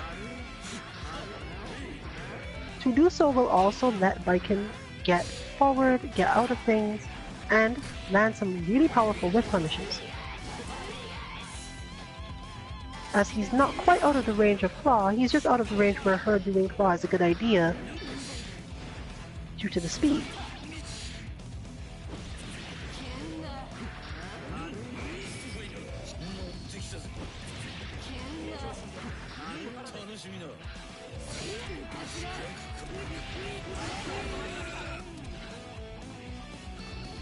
This is exacerbated by the, as noted, Johnny's generally shorter range standing dust, meaning that he can't control that space as well as most characters.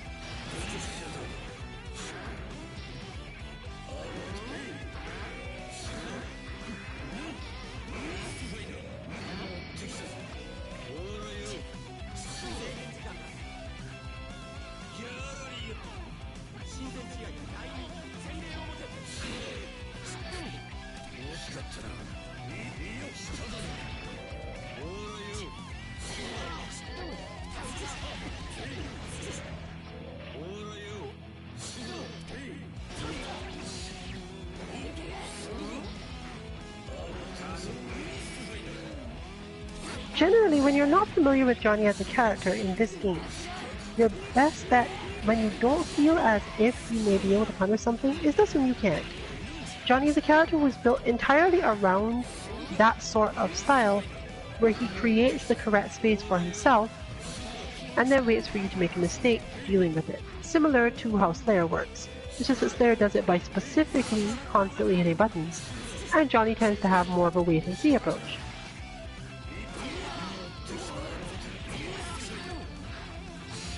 Which is why we give the advice to block. It's not specifically that blocking Johnny is absolutely required.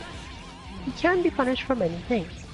It is rather that if you don't know what's going on, the chances that the Johnny player is setting you up are much higher than the chances that you will win the game. is literally built into the character's archetype. A professional gambler would never actually take any risks.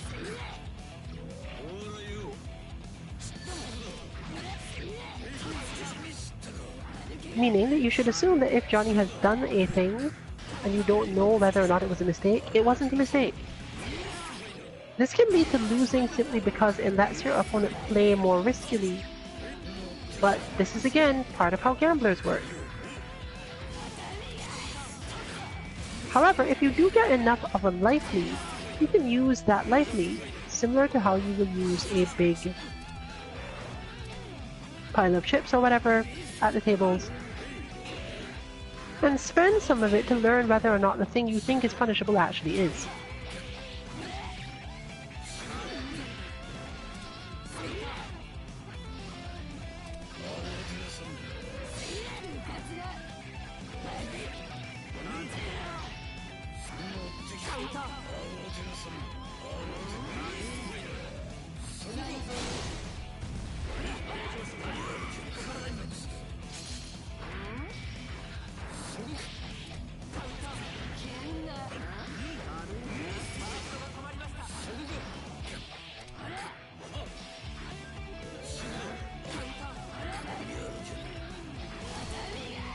Unlike most characters, however, Baiken can literally bet it all on some of her counters and do massive damage in certain situations.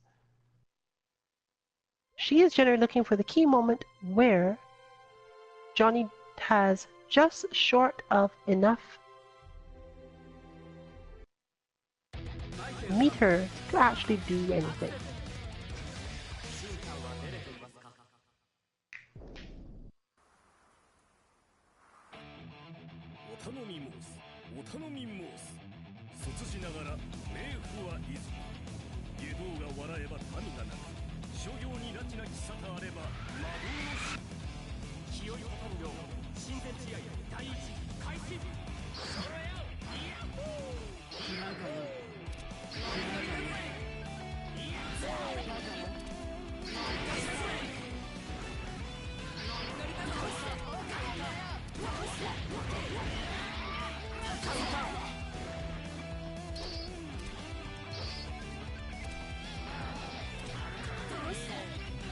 Being able to play that very long range game in terms of intimidation pressure means that Axel doesn't have to worry about this and can in fact walk other players to the corner by simply maintaining the space that is perfect for him at all times.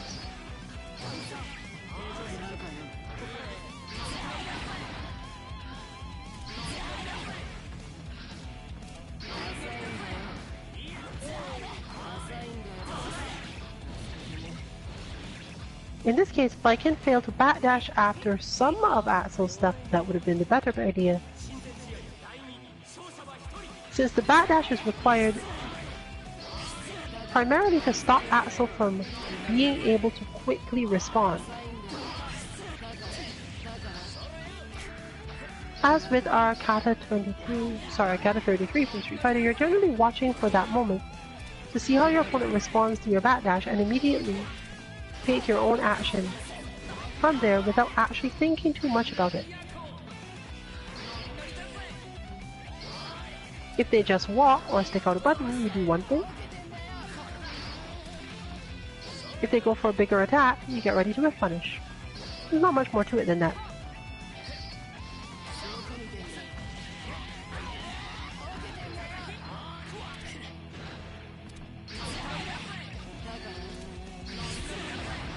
Like most characters of this base controls only type, Axel always takes at least some risk when he extends an attack without being in an absolutely perfect position or anticipating the opponent's approach.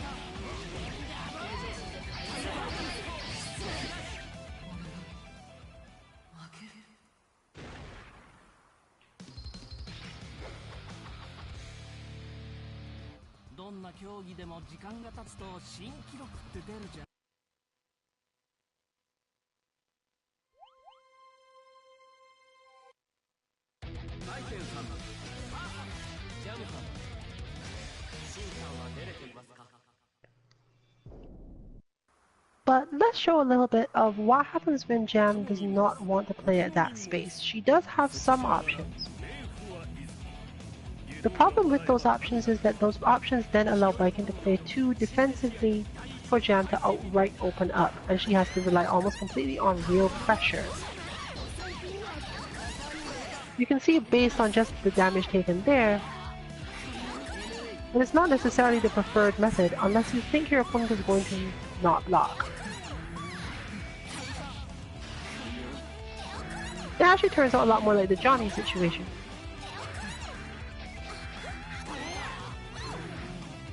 If Jam can completely specifically see where the opponent is relative to her at all times and not flinch, she should still be able to get something out of it.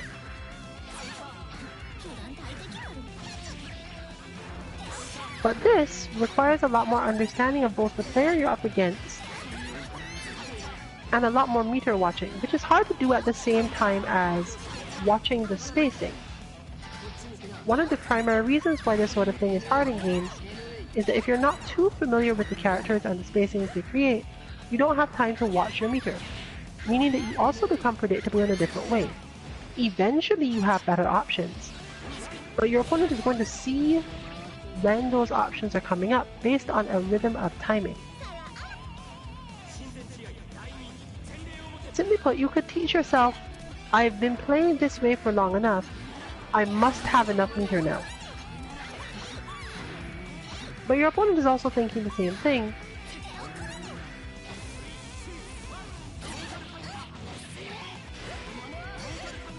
And it's very difficult to make any progress from there.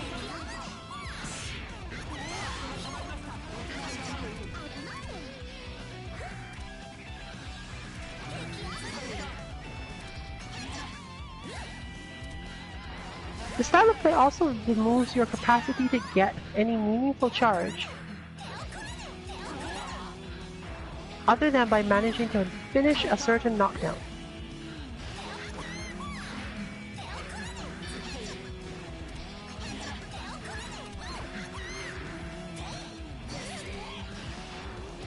And the final problem, Baiken doesn't necessarily stay on the ground long enough to make this a thing.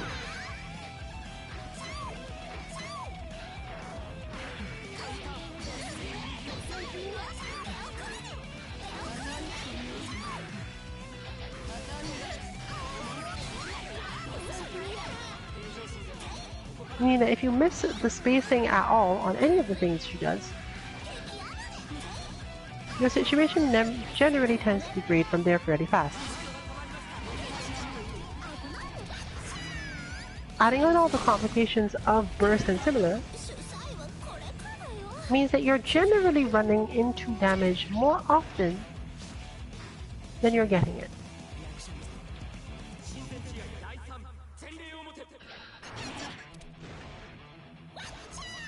On the other hand, if you have a good read on your opponent, and know that you will be able to use the meter you get from doing this to good advantage,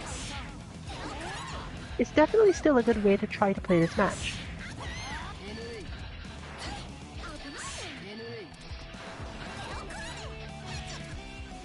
Beware of Baikens that can do too many confirms from long range, or understand how to convert off certain things in the air though. Because even if you have everything else right, you will still lose the raise of damage.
Fighting a match that way tends to be more stressful, even if you are up against a Baiken, who tends to bring your life very low very quickly playing the other way.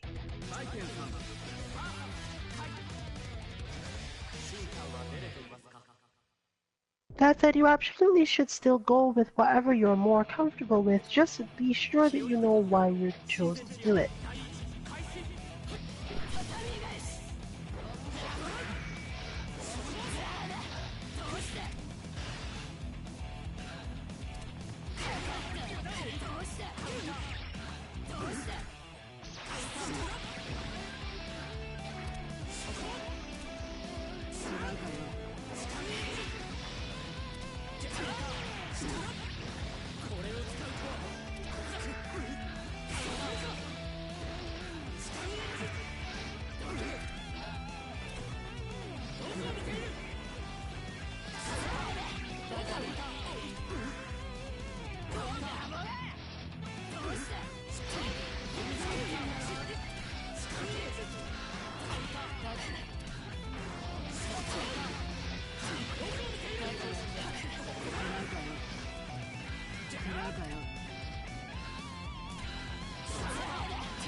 刃に乗せる思いは力。しかし思いに乗せる刃は狂気に過ぎません。足かせのついた刀ではあなたの実力が陰るだけですよ。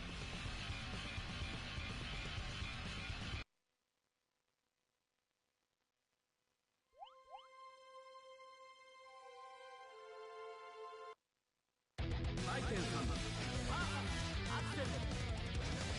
審判は練れていますか？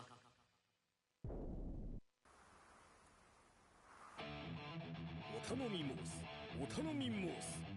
卒じながら冥府は出ず。外道が笑えば民が泣く。諸行に拉致なき沙汰あれば魔道の始末を己は美老の三品侍。指導死に花無用の所蔵。気負い込むよう親善試合第一開始。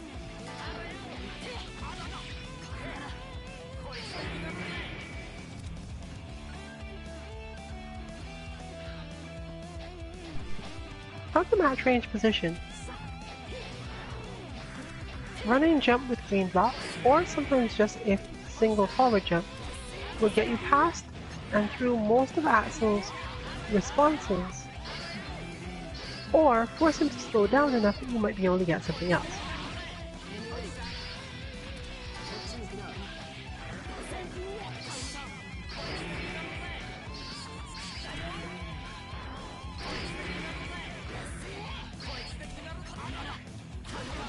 Since you're generally fighting for position more than for damage, the easiest way to perceive this is, once you manage to get close to Axel, the damage will come on its own, therefore the battle is really for the position.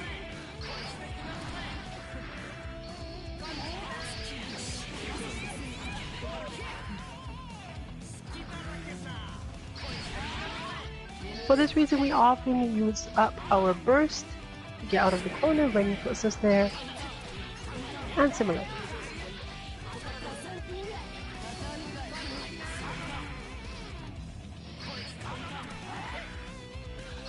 Characters like Baiken who have good, strong air normals have a little bit easier time of this, as they can launch their attacks from earlier before Axel can get around to countering them.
Overall good flow, falling apart only at the very end.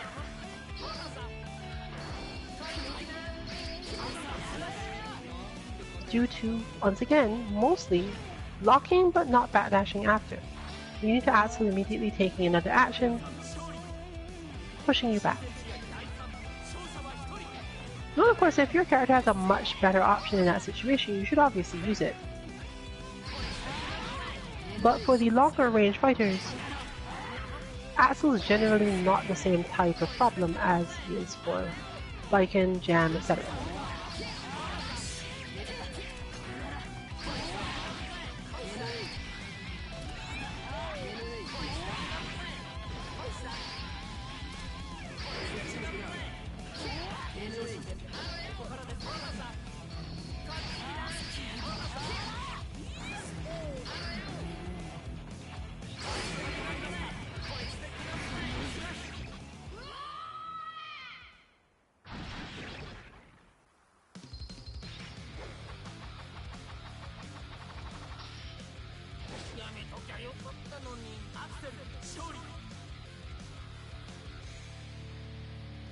どんな競技でも時間が経つと新記録って出るじゃん。多分最悪な心境もいつか。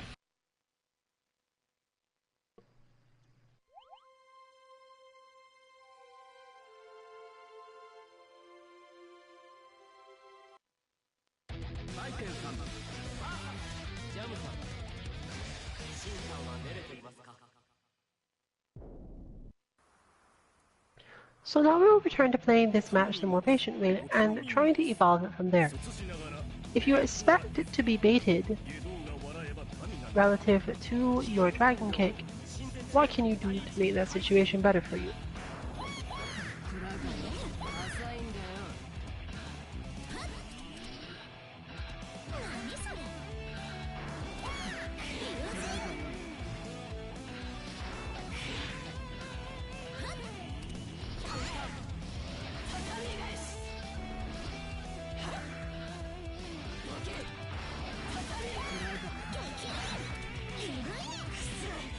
Jam has a functionally annoying, nearly full screen approach.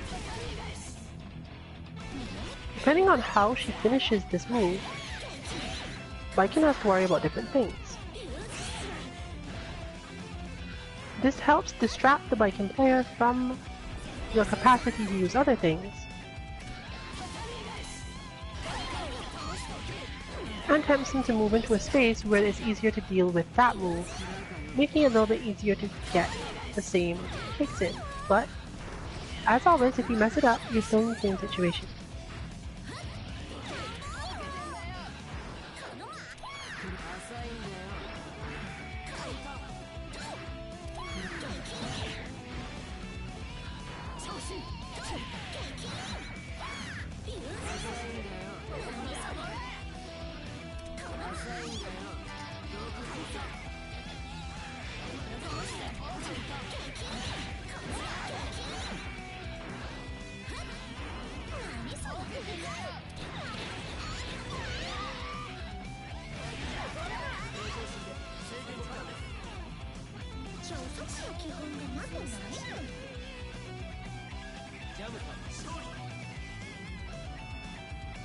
Baiken in this matchup uses her meter to Roman cancel her actual approach efforts,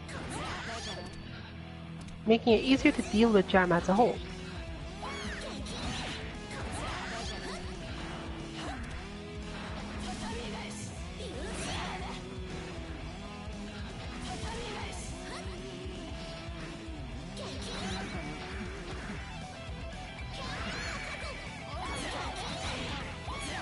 Jam in turn must therefore sometimes charge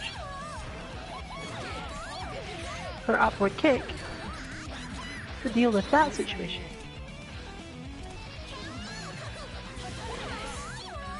Charging this move adds enough invulnerability that most grounded Roman cancels from Baiken will actually get punished in one way or another.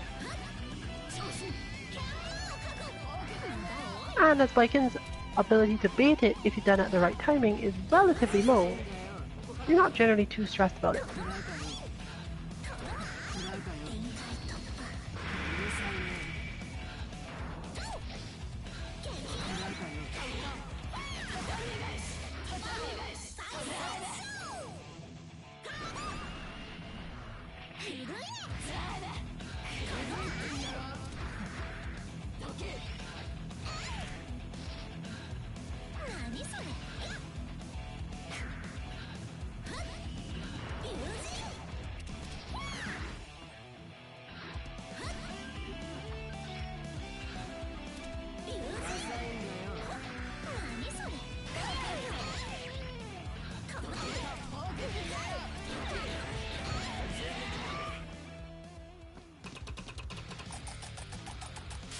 Baiken's ability to use the tatami mat and other things to slow her jump style attacks mean that focusing on anti-airs in the matchup, even with that same charged kick,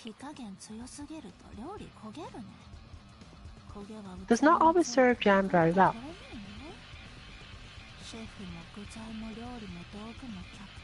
It's often better to just move out of the way and drag out the match as long as possible, since Baiken cannot use the claw to bring Jam down if Baiken is the one in the air herself.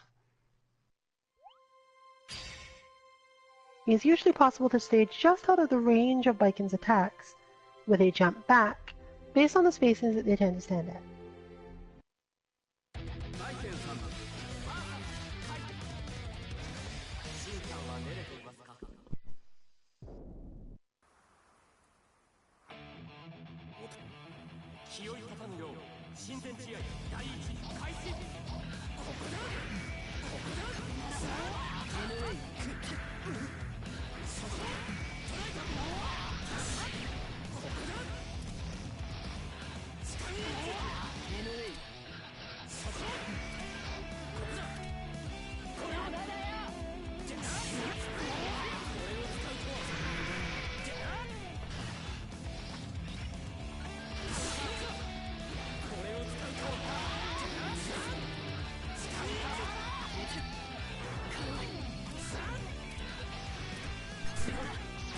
Baiken does have a similar capacity as Jam does, though, while when Kai is playing in a defensive way that requires him to back off at specific timing.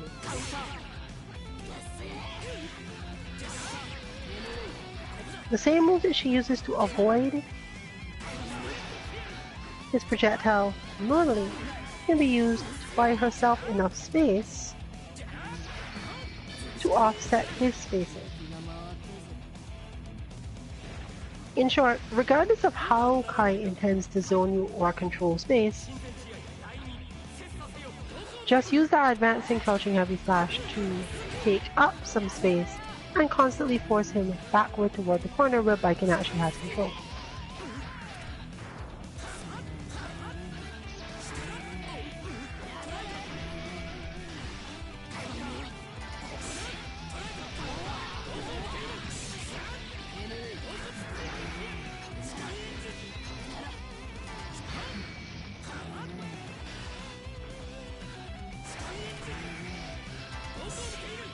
This move is also relatively difficult for Kai to whiff punish, depending on the style he's playing in and how far away he is, meaning that she can just hit it for free.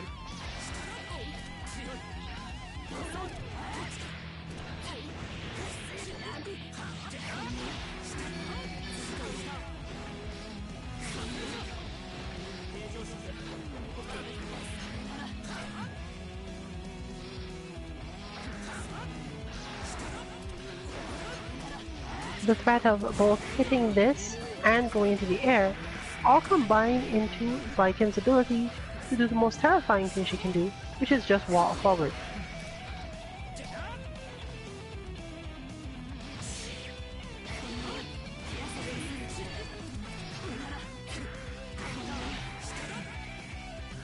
Once she does this enough, most players will simply get caught up in pressing buttons to deal with the fact that she's walking forward. A rudimentary understanding of their spacing will allow her to do a lot of whiff punishing and other similar things.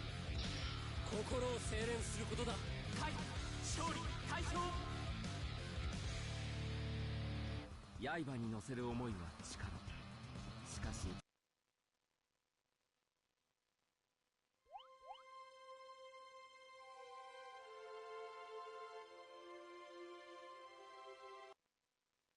バイケンさん、アクセル。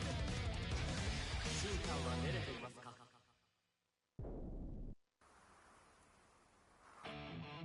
おたの。気をいたたむよう親善試合第一開始。The team is definitely likely to play some in-person Guilty Gear this upcoming weekend, which means we'll most likely have a lot more punishes for each other's stuff coming up next week.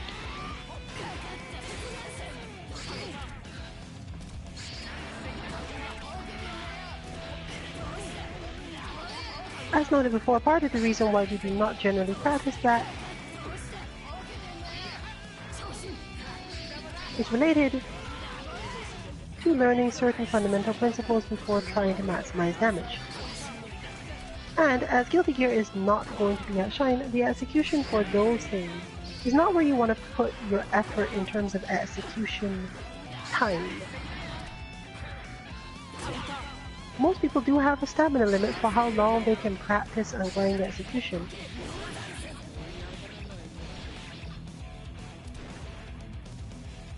Meaning that it's generally not in our best interest at the moment to be spending time on that here. However, next week we'll obviously have done quite a lot of Street Fighter.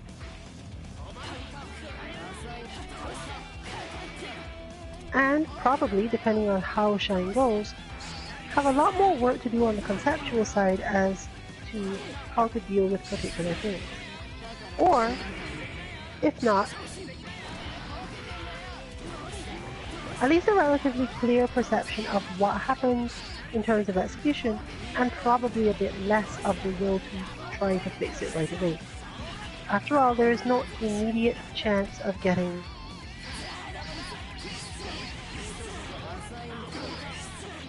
to quote-unquote redeem yourself, unless of course we get the CF out of a ton of people there.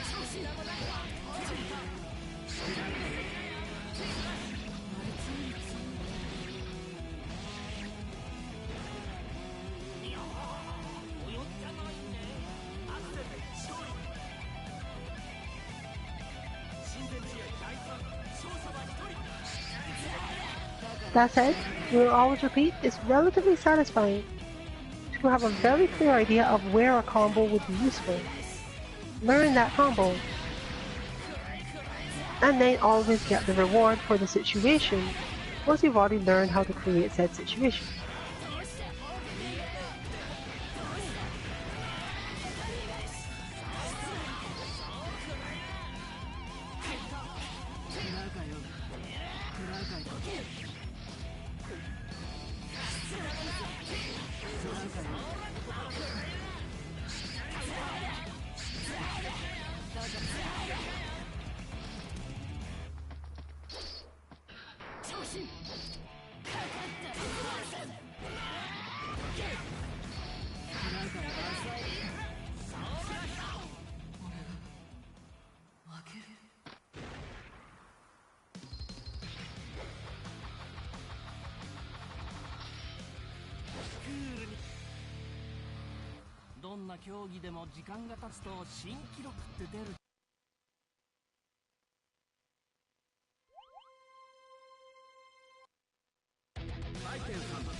As you can see,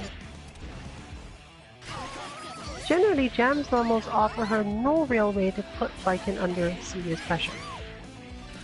She can hurt her, she can definitely clip her, and she can definitely get some pushback, but the pushback doesn't advantage Jam either.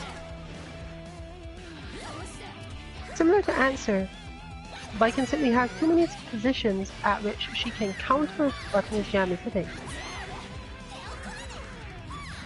And as she's not the easiest character to get Jam's wake up pressure started on, you might not want to rely on it too much.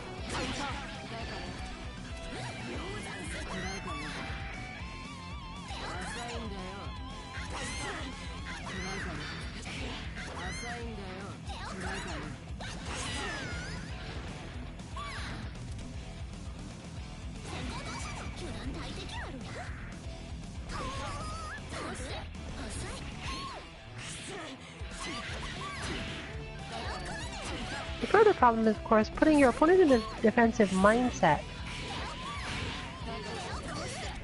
It means that it's harder to land any mix-ups off that.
The skill of varying the pace of your offense and defense to keep an opponent who is trying to counter you from moving is a skill that frustration players pick up over time.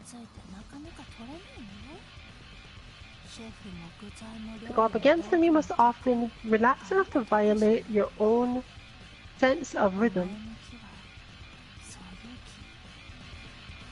And this usually requires taking a couple of hits without thinking too much about the meaning of those hits.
And so we press on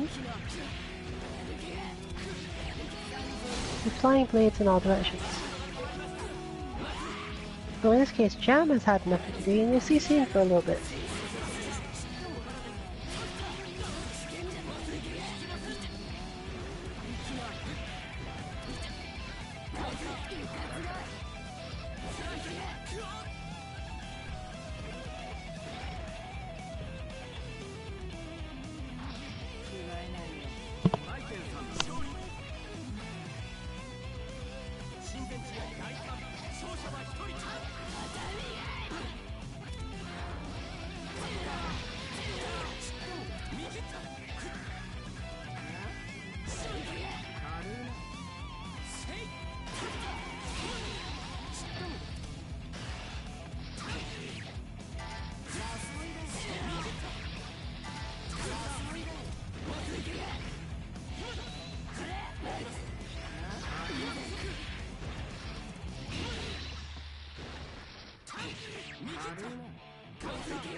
勝負でした。勝利。刃に乗せる思いは力。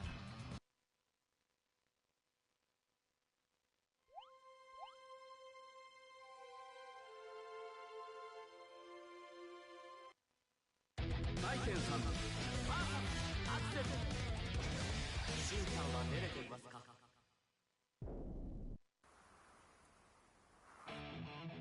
お頼み。気負い立たぬよう親善試合第一開始。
どんな競技でも時間が経つと新記録って出るじゃん。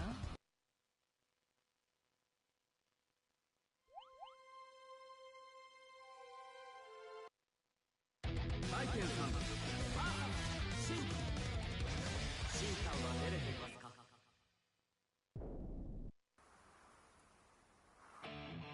お頼み申す。 This matchup, as always, has a lot to do with meter watching and management. Since it's so difficult for either character to get a strong advantage on the other without any meter.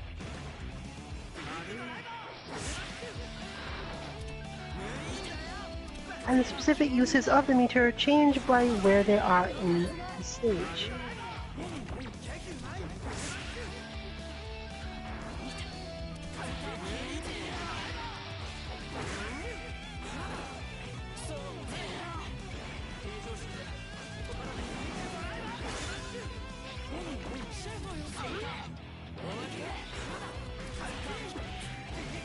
If Singh has mid-screen control, he generally gets to save his meter for those moments where he runs low on calorie gauge and wants to use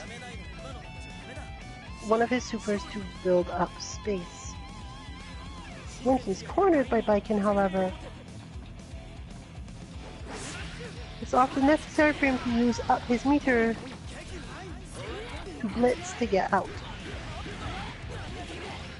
He can of course just wait and see if he can defend it out, but against a sufficiently patient Baiken, this may be difficult.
However, as always,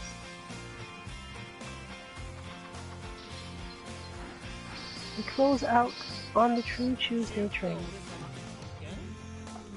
A couple minutes early, but this will be our last match of the night.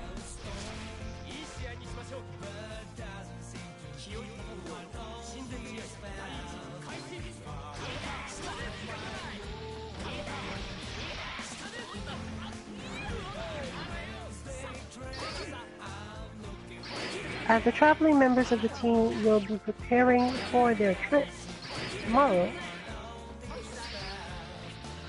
what exactly you get is still in the air even now.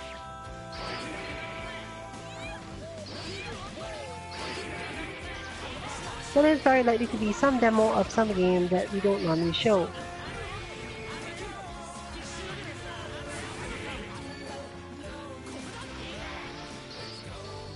With a tiny chance of there being no stream at all.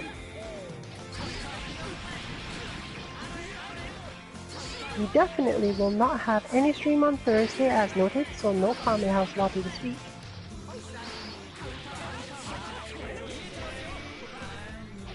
And nothing on Friday.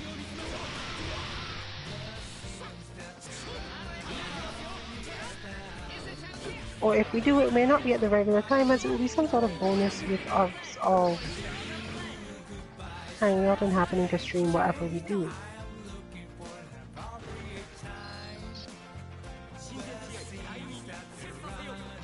Our intention is still to have a smaller Monday Mishmashing Lounge in Street Fighter V.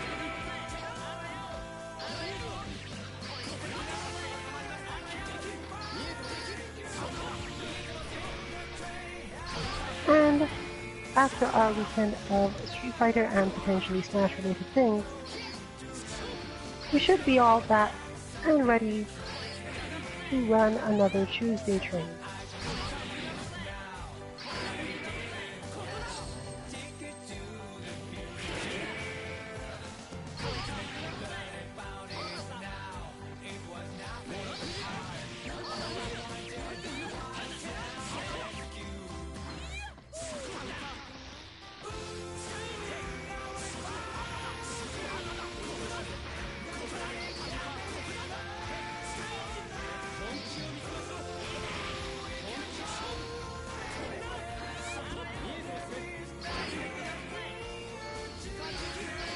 As always, of course, feel free to join us in any of our lounges.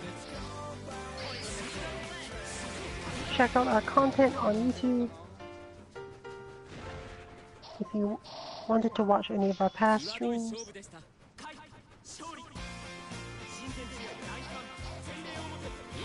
And of course our Street Fighter and potentially upcoming Dragon Ball FighterZ bots and learning tools can be found at our website 2-mk.org.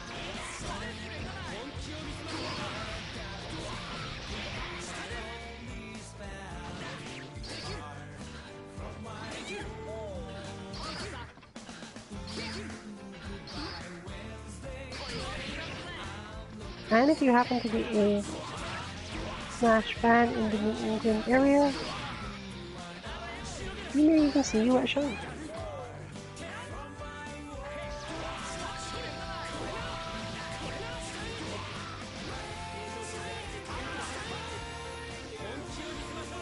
Overall though, the Tuesday train is stopping at this station.